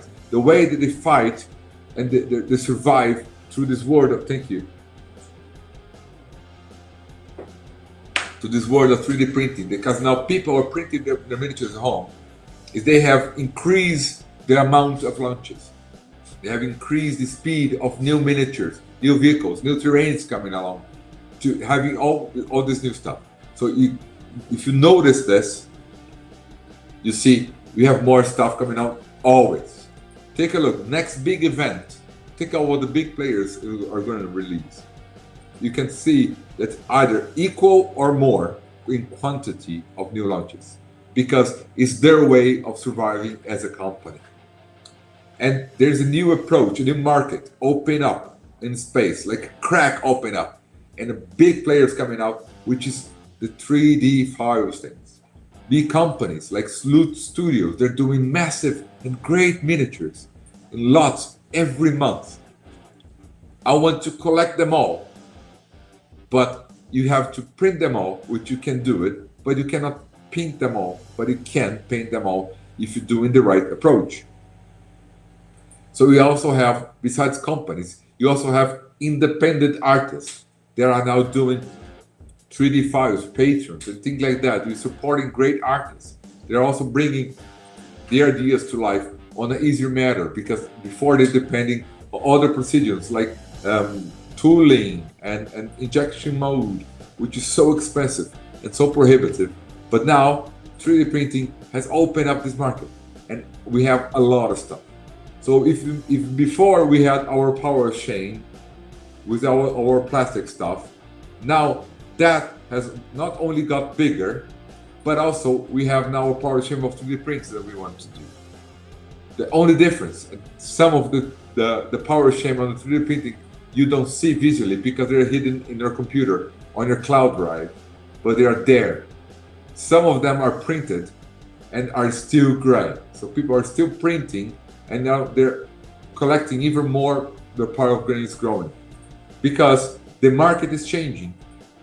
The market revolutionized, but the people are still approaching the way of painting like in the Asian times. They're still using Asian techniques, Asian approach. So, and not only people using the old techniques, Asian and old materials and old process, but also they don't have the correct mindset. Remember what I spoke to you guys on the live show. I post my stuff and people, they just come out of the nowhere, say, I could never do that. This is a mindset problem, right? So we have to address that. I'm sure some of you guys here might also have that mindset, but if you're here, you're already changing that, right? Because you now understand that painting faster means painting smarter. So if you watch all this masterclass, you now have changed. If you not realize how that is like a new perception. So like that's what I'm helping you guys. Really open your eyes and understand, looking, from above, and say, oh, I have to change first my mindset and then my techniques. And you guys see how easy it is. You guys saw I was painting this, and you guys are commenting. I never thought it could be that easy. And my question is, who told you that was hard? That's my main question back to you. Who told you it was hard? And I know you probably answer yourself, it was yourself. You look at that, you didn't know how to do, and you thought it was hard. Probably nobody told you. You told that yourself. So I'm here to tell yourself, to tell you back that you can do this. This stuff here, you guys saw how easy it was. I can do 10 of this really easy, really fast. In a matter of minutes. It's really fast. With the correct material, the proper techniques, and the mindset. Prepare mindset. Say, I can do this. I'm sure I got a process. I can do that. Let me just do it. Trust the process. And then you got it. So this is what Zen art is. I put together in a structured way a series of knowledge for you to paint everything you want to do way better and much faster than you ever thought you could do, right? So this is the last opportunity I'm going to give you guys to be part of the Zen art, and I'm going to explain to you a little bit how we can be part of it, right? So Zen art, it's a free miniature painting process that's going to help you and paint all the miniatures that you love to paint them faster, better, and actually going to be able to see all the results you like. Like you're going to see your miniatures painted and your collections. You're going to start to be proud of them, right? A lot of people are not proud of their results, but they're proud. You're going to put them on the shelf. You're going to take pictures of them and show them. Say, dude, you have to think about it. It's really good to see people that join Zenar and they share the stuff within the community. I said, dude, I did this in the afternoon. I could never imagine that, right? So we are revolutionary. It's a revolution. Sorry, my English, guys. We're revolutioning the way people approach the miniature painting, right? So with the proper materials, you get the right stuff, right? So take a look at this. This list here, it's take a look at them and tell me on the comments. Let me get the comments over here. I want to hear from you guys. You know, if you guys also watch this, if you realize this as well, like so look at the old, like so people watching tutorials. Have you guys watching tutorials for hours and looking to long videos and start working on that? Like the chaotic and overwhelming. This is, if you guys have Instagram, that's what your feed looks like. Chaotic and overwhelming. That's how Instagram videos are made, right? So you do 1 minute and a half. I show a full tutorial of painting a miniature like this, and it's gonna be ba ba ba ba ba ba ba ba, and it's gonna be random, right? There is what about, I tell you, there's a stress-free way for you to feel confident and understand how things are learned. The problem with miniature painting and that people, and I'm including that, and I want to change that because I want to be the last ones of doing that. People are learning in a random way. They never learn things in an order that makes sense. They're running here and there, and so they don't understand the knowledge. So this, once you have a knowledge, like a school they organize the content in a way. So when it comes to the end, people say they have the base for it. So that's what Zen art is. It's like a base ground of techniques, fundamentals, theoretical content, exercises, mindset, and techniques, and understanding of materials for them to be able to do any type of project they want, right? So that's what we're bringing here. So I'm bringing all my knowledge, everything I learned for the past years, all the projects that I have done. I have done some crazy projects. When I talk about terrain, take a look of a terrain that I built for an event here in Sao Paulo, I think a couple of years ago. I built the biggest war game table in Latin America myself, right? I built everything. I realized everything. I got boxes of terrains like this. This piece over here is the leftover of that project. Like this is the left bits of that, so you can have an idea.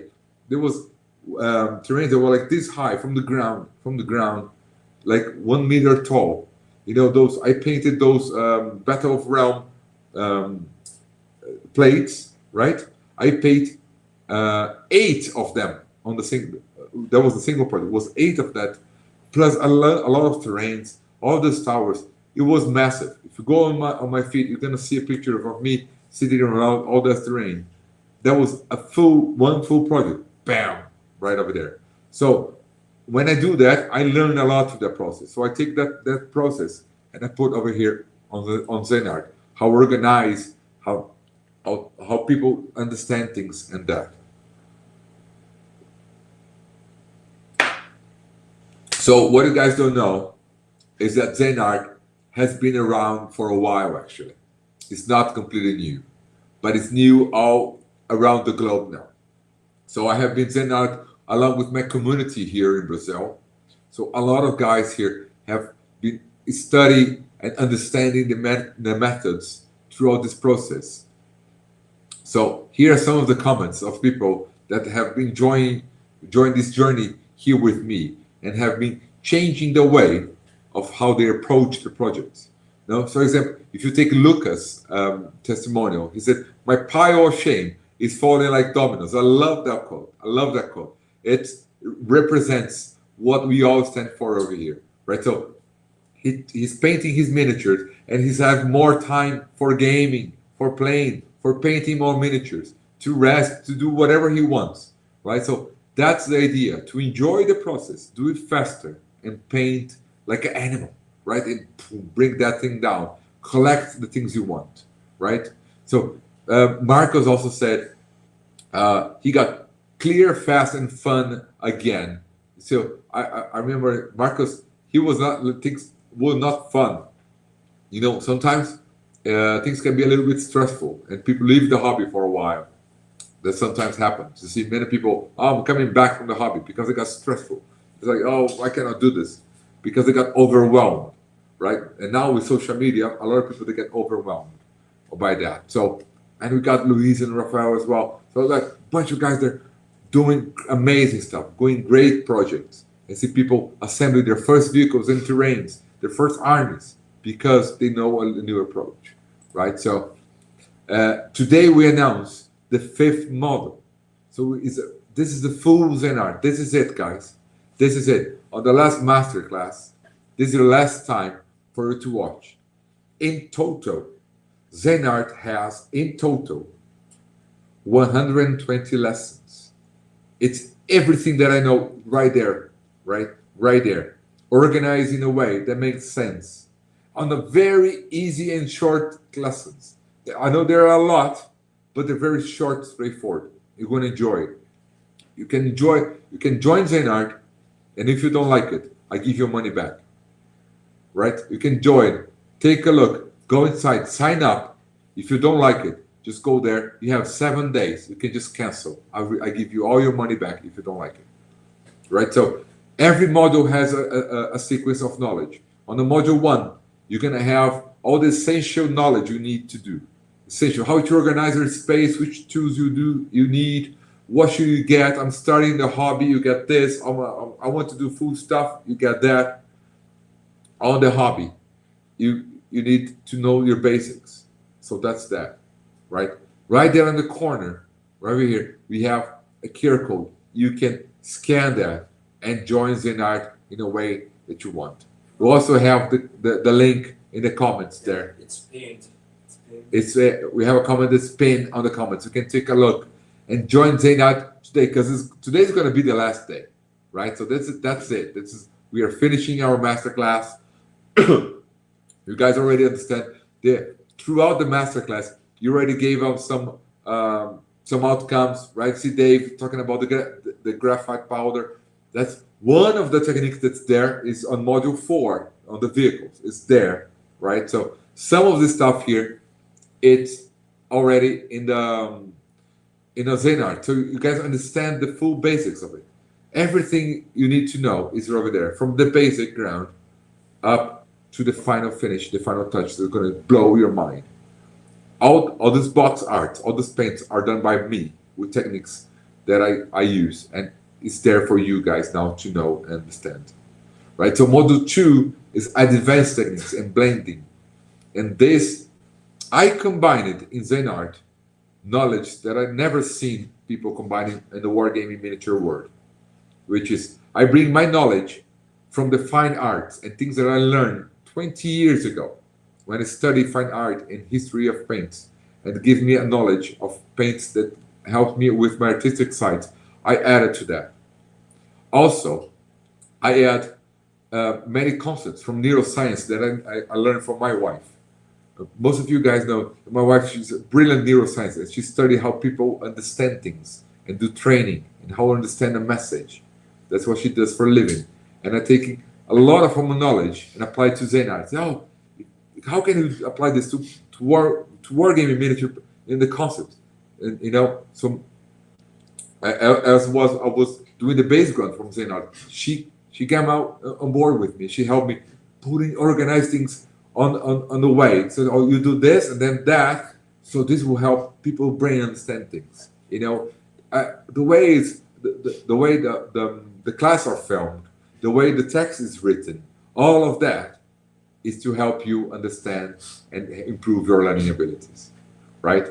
On the model 3, we show you from ground zero how to do airbrushing.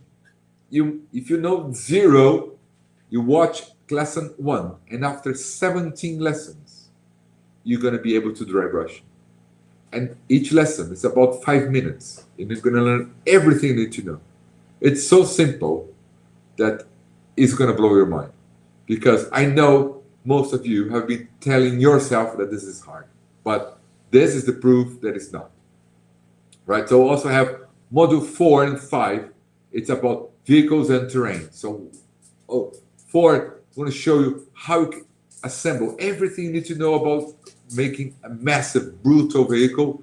And on terrain, I'm going to tell you how you can build stuff, how to glue them together. I don't have the time here to cover everything here. We didn't talk about assembling. We only talk about a few special effects. There is everything that I know, right? So traditional ways, and there is the Zen art ways, right? If you want to paint faster, you have to paint smarter. You know, if you want traditional ways and learning, you're gonna spend time, you're gonna spend money, and you're gonna spend your lifetime on because you didn't do the right approach. But now the solution is here, which is the Zen art. Is going to be shorter stuff for you to be able to join us, right? So if you have been learning on random technique, which I know most of you guys are, this Zen art, if you watch, you can jump classes, but they are organized in a way, and the whole platform that's online, you're gonna watch 1, 2, 3 lessons today, stop in the middle. If you have to run, take care of something else, you have to go to work, you have to watch the kids, whatever. I know it's how people's lives are, and if you stop and when you go back, it goes to that very own lesson, and it's continue from the very own point that you stopped, right? So these are what I have mapped out. That's really hard for people that want to join them, right? So if you recognize at least one of these points, that this is you came to the right place, right? So if you want to get your results faster, right? If you want to learn system and not random techniques, if you're tired of that, just learning random stuff, whatever comes whatever see on the internet, whatever is thrown your way, you're learning that. If you're a passive learner, you want to change that, Zen art is your tool to change that, right? So this is how it's built. There's 3 paths you can take to be part of us and join the Zen Art Guild, which is depend of how long you want to commit at the first and join us. If you're really sure, really know what you're going to do, you're going to go all the way to the Eternal Brush campaign. That's a lifetime package. You're going to join Zen Art, and Zen Art is for you for your lifetime, forever. It's all yours. And Zen art is not stuck on time. It's always updating. I update Zen art at least 2 times a year, at least. Everything that I know, it's there. And if I learn something, it's there too. I add a lesson. If I change the techniques, this is, you know what, I learned this, now that one is crap. I take that lesson out of the way and put some new one on the place as an improvement, right? Right there on the middle, you see the Vanguard Codex. That's a full year sign up. So you pay only $15 a month. That's nothing. That's nothing. I'm going to save you that in only a few lessons. You're going to learn stuff, and I'm going to save you money. So that's $15 going to go back to you on that. So that the Vanguard Codex, you sign up for Zen art for a full year. You have access, and you can renovate that as you like. And then if you want to initiate, you're not sure yet, you want to initiate, you can go to Initiate SPAC. So that one is a 3 months learning. So every 3 months it renovates. With that is equal to $18 a month, which is nothing compared to what you're going to learn save in time and in money.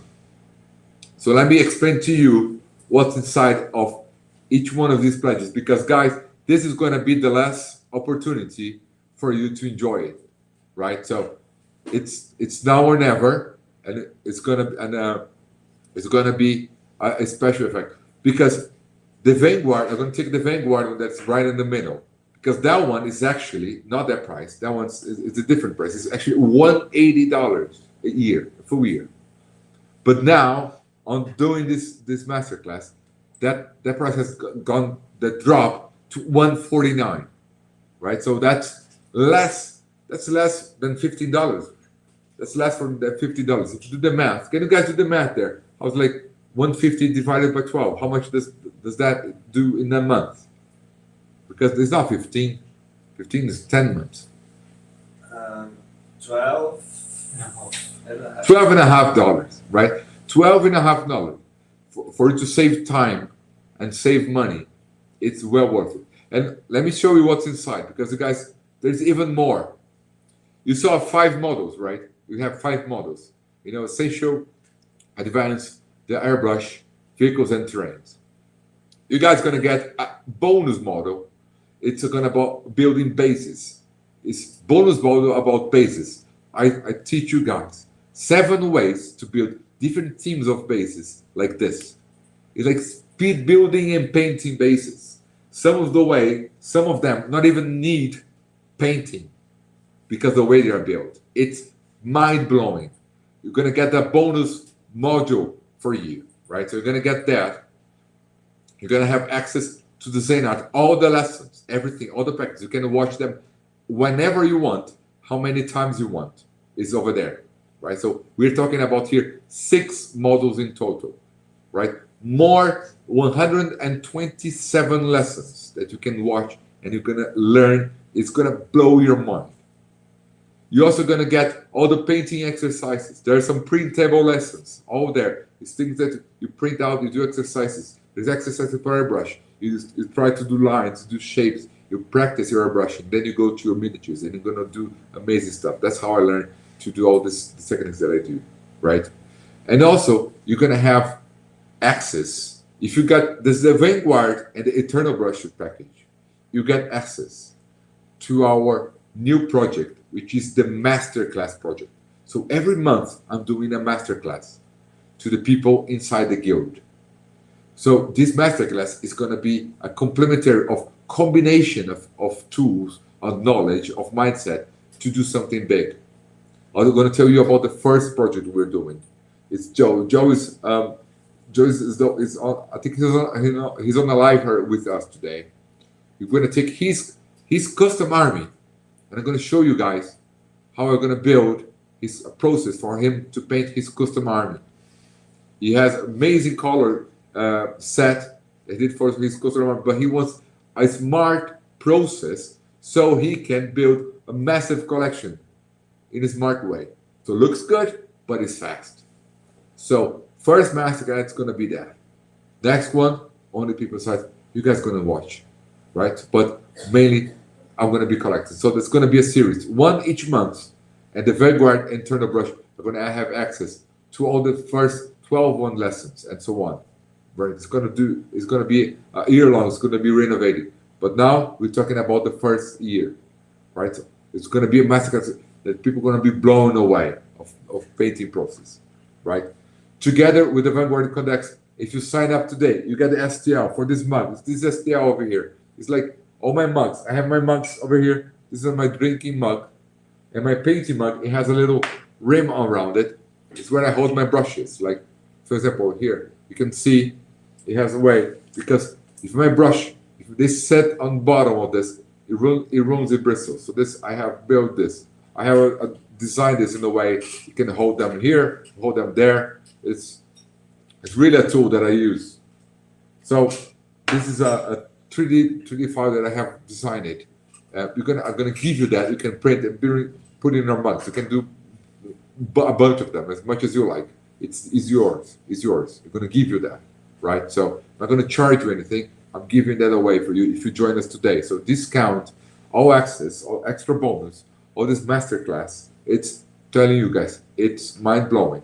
It's a once in a lifetime opportunity.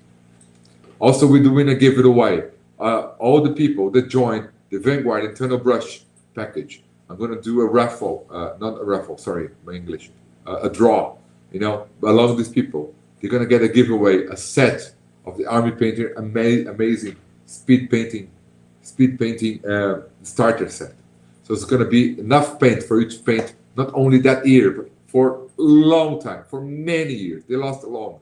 These paints, I have these paints for these bottles. I don't know, 4 years. I think I got it whenever they came out. I don't remember. It's a long time, and they're like most of them not even half empty. They last a long time if you know how to use it, and they're amazing, really good quality, and they last long. So I'm gonna give them. It's gonna be a giveaway if you join it, right? And today, only today, the first 3 people that join today are gonna get a one-to-one mentoring session with me. You're gonna email me. You're gonna send me what you want to do and what's your main issue, and I'm gonna prepare a specific lesson, a specific mentoring for you, right? It's not gonna be a one-to-one Google meeting when I'm gonna sit down and ask you how you're going and you're telling me and you're down. No, it's gonna be a mentoring session. Mentoring session is compounded of we understand the issue, we address the issue, and then we go back and do the treatment. So you're going to send me your issue. I'm going to do my homework. I'm going to prepare all the knowledge that I have to see the solution for your issue, and we're going to get on one-on-one session, and I'm going to tell you how you're going to solve that. I'm going to give you a solution for you to apply. Right? So that's how big a one-to-one session is. It's life-changing. I have been mentoring people all over the world on very different aspects and very different levels. And then that helps them a lot. Right? So this is the last opportunity. QR code is right there on the top. If you join this, I see throughout these days, we already have a lot of people that join us. And today, you that here live with us, this is the last time. All right? So I want to thank you all for joining me on this great journey. Dave, I'm on the bank with my USA bank. It won't let me process payments. It's blocked. And this representative can give. Dave, don't worry, mate. I know we had an issue the first day when people were joining our platform. Sometimes the technical gods, they don't know how to help us. Dave, call us. Send me your Instagram. My team will get in contact with you and make it happen for you. Okay, Dave? That's not a problem, mate. Don't worry about that. We're gonna solve it. I'm having to go into full Karen mode. Like that's true. That's true. Wentworth commercial. It's my money and I need it now. I know. Banks, they can be struggle.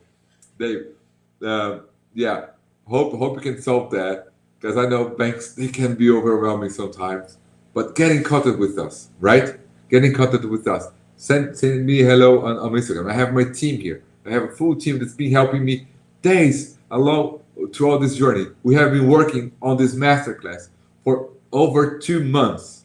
All these contacts that we've been doing, right? So getting all the things done, getting all the material, getting you guys here, preparing all this organization, and boy, have we enjoyed. And we also had the RB Painter guys with us. It's awesome, right? So you gave us amazing insight, not only technical, but also thinking and mindset. Thanks a lot, mate. Thanks a lot. And that's what I'm telling you. Everybody that's known me, everybody have joined me, have taken my workshops, my lessons, and most of the people that know me understand how I approach the hobby. So that's the birth of Zen art.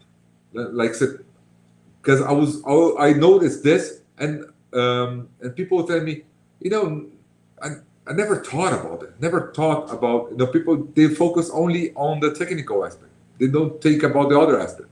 No, like I told you, when I post a picture and a guy comment like that and said, who told him that was hard?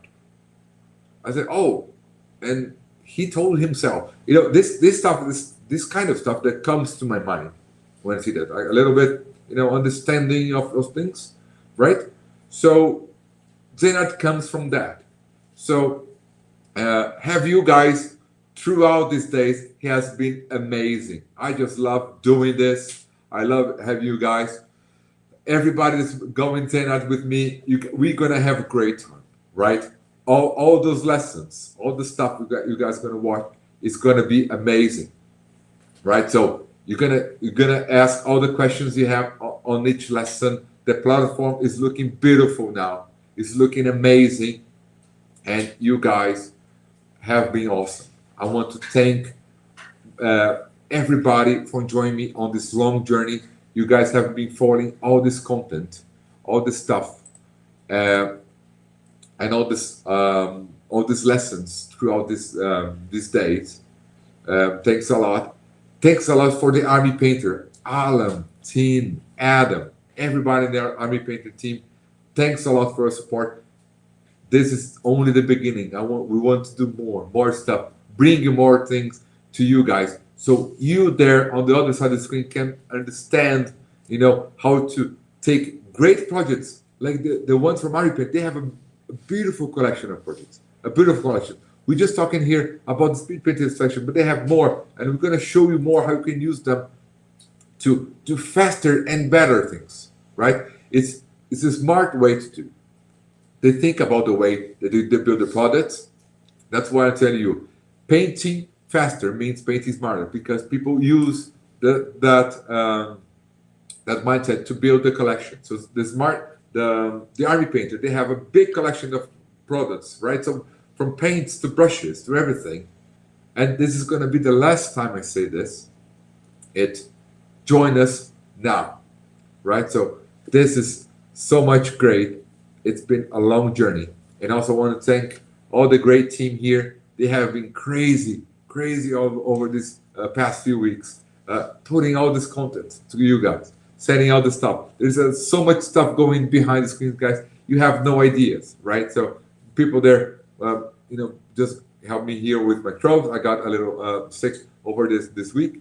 And we also have been getting a lot of message on the Zen Art website from people that already joined throughout these days. We have a lot of messages on all the social media that we are in. People messaging, understanding, asking things about it, want to join in, understanding the content. So without these guys, I couldn't be here with you guys. So I want to thank them, and here in the corner or right over here, if you scan this QR code, it's where you're gonna be able to do Zena, right? So this is the last time.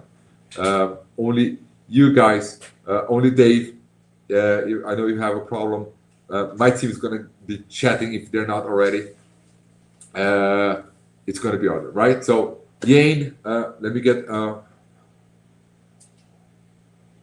3 days.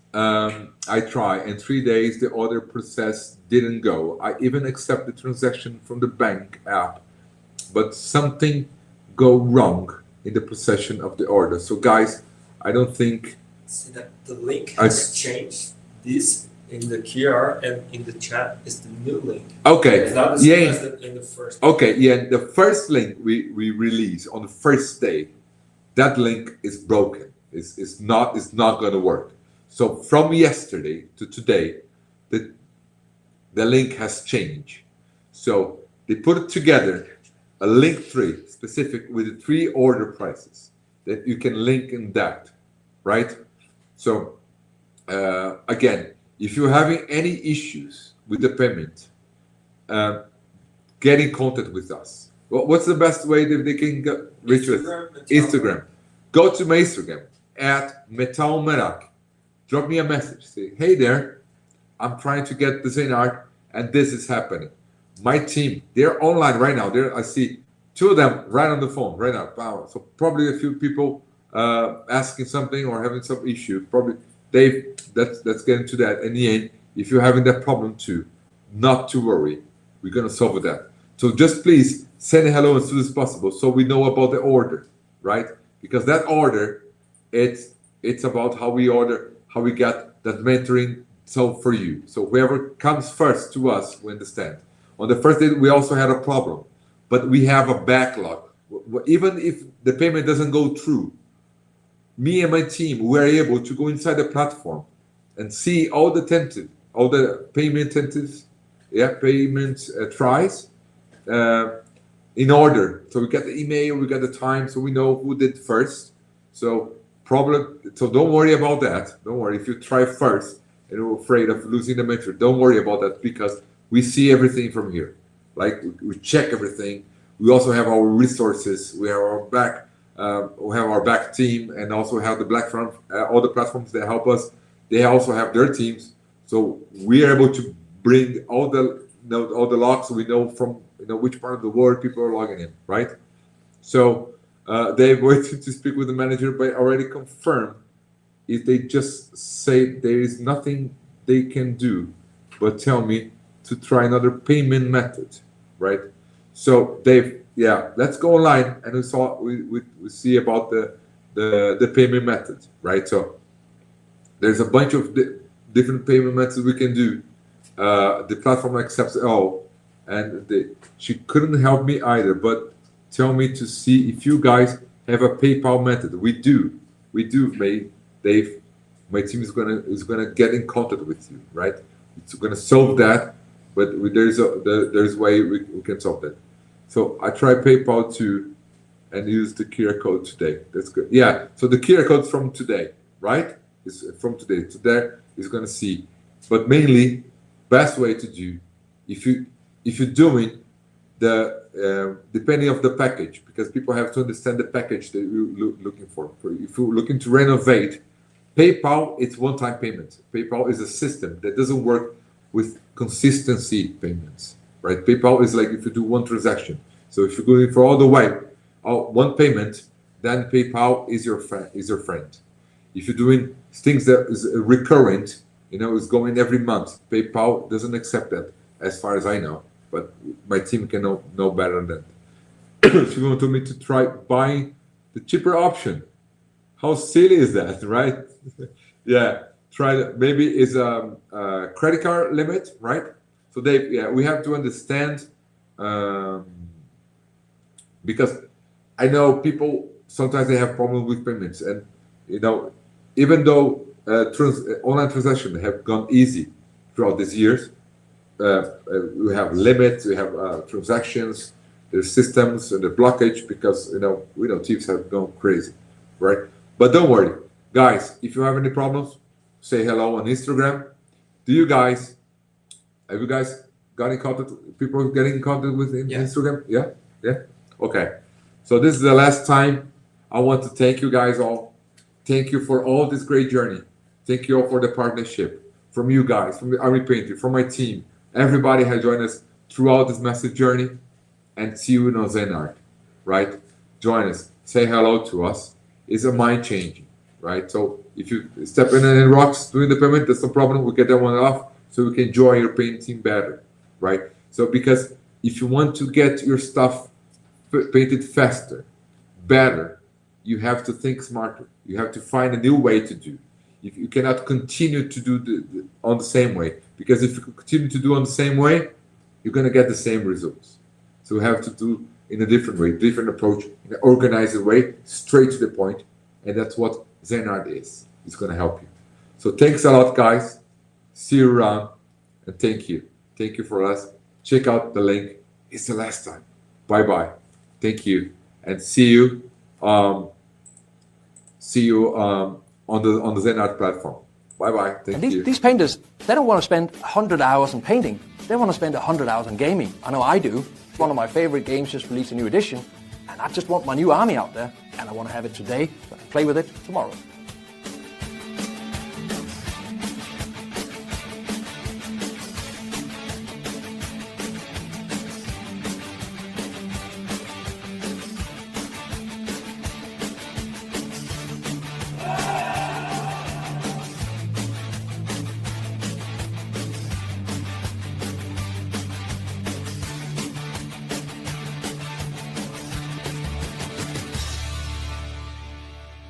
We know that tabletop gaming, painting events, that's where the community lives. Yeah. We live to play, we live to paint. The reality is tabletop gaming inspires literally every product we create. In 2007, the Army Painter was founded with one simple idea: to save time at the hobby desk and get more time for gaming. Whether you're a beginner in the hobby, showcase painter, tournament gamer, or somewhere in between, our products today are designed for performance, speed, simplicity, and fun. All our products reflect the fact that it's in that DNA of getting more time for gaming. And, because that's what it's really all about. If it has to pass a litmus test, is this going to help me paint that last unit quicker or easier before the next tournament?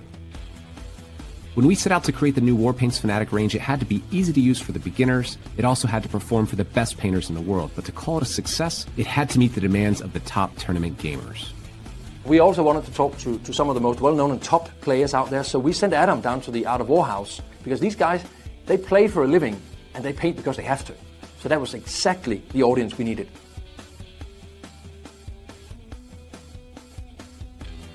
Three most important things I look for in a paint is obviously how it looks, the vibrancy, the color, etc.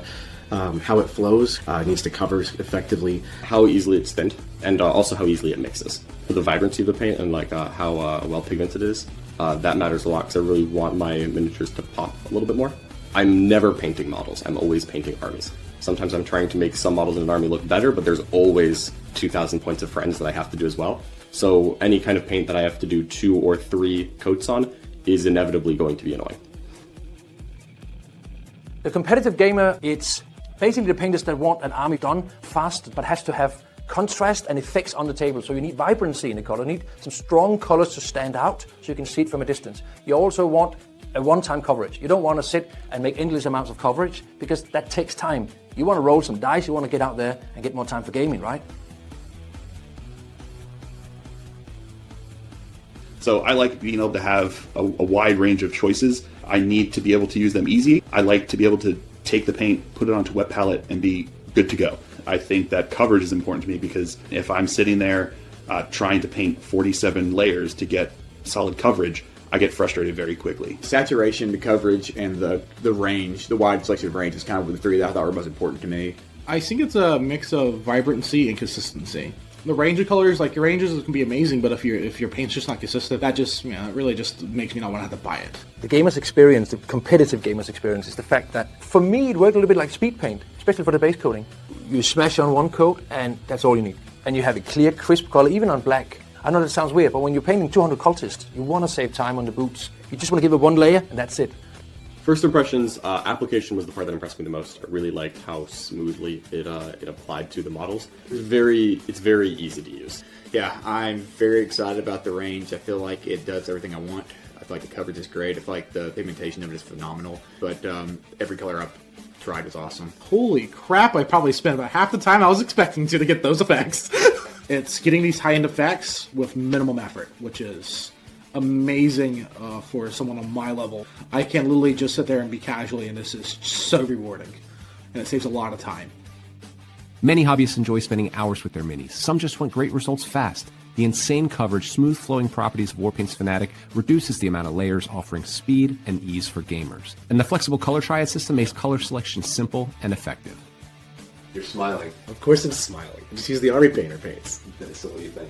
They were awesome. Oh my god. So I'm not much of a painter. I paint very infrequently, but I painted for 20 plus years. And these are, without a doubt, like some of the nicest paints I've used.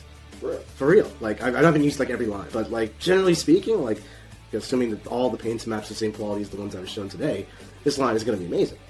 First impressions are incredible. I really enjoyed them. They were smooth, easy to work with. I didn't have to thin them. As much as you could thin them, I didn't have to. It's easy enough to use that someone who's brand new to mini painting is not going to feel frustrated by it. A beginner is going to be able to pick up these paints as their first model painting set and be able to create something that they're very happy with.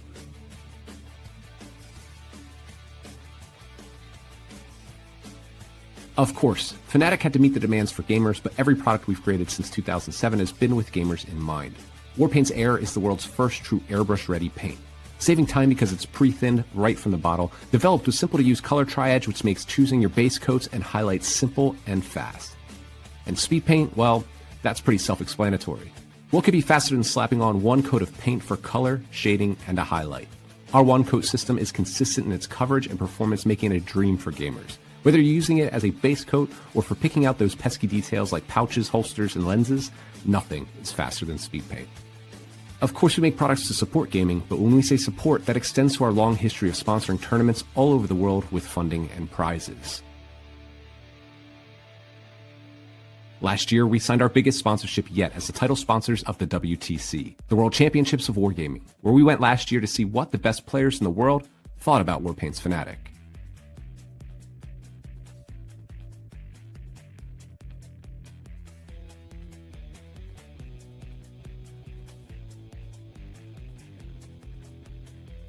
While we were at the WTC, we gave away a certain golden ticket. Let's get nuts.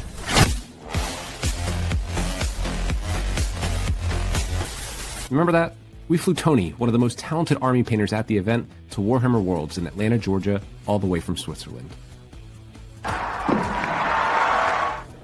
So we had the chance to give another golden ticket away. This one was for the best painted army that ranked the highest, and that surprisingly was Antonio Meas.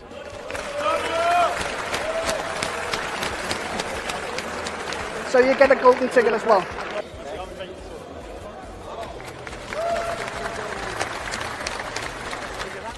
When my name was called out and I stepped to the podium, I was not realizing that I was winning a golden ticket.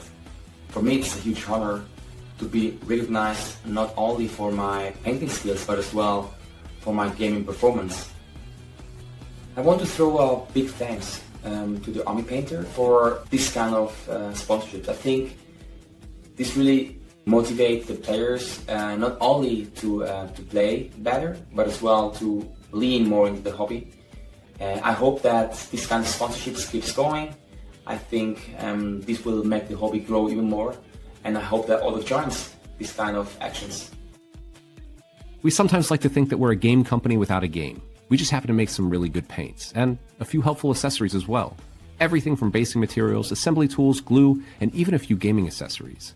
Our marker lights, target lock, and rangefinder help make your gaming experience better even after your army is painted. Of course, every product we make has to be viable from a business point of view, which is sadly boring, but true. However, when we make products and we think they're really cool, chances are that you might like them too, because we're both painters and gamers. We feel we've hit a real milestone with the Fanatic Warpaints range. Now, we're by no means done with new releases and have a lot of cool stuff coming the next few years. I have some stupid ideas, I might have some not so stupid ideas. You'll be the judge of that. Whenever we develop a new product, we always ask ourselves, how will this help gamers? Because we're gamers too.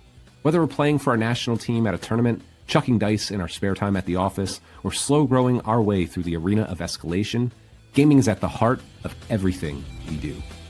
When we started the development process of the Fanatic Warpaints line, I was put in the position of supervising the competitive gaming aspect of the paint line. And I'm so grateful for all the fantastic feedback we got from gamers, being exactly what I hoped it would be. I'm so proud that this paint is actually really, really good to get armies on the table. So with the release of the Fanatic Warpaints line, the airbrush range, the speed paint range, you have no excuse anymore.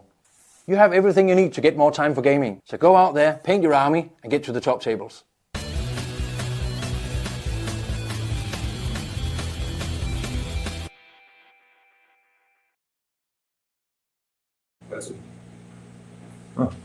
Oh, you're still here. So I have seen that throughout this day, some people watched it, some people took notes, and some people are still thinking about it, how they approach the hobby. So if you really want to enjoy less time, this is the link. Because when it's over, it's not going to be there anymore. All right? But thank you for staying up this late and watching. Cheers. Bye-bye.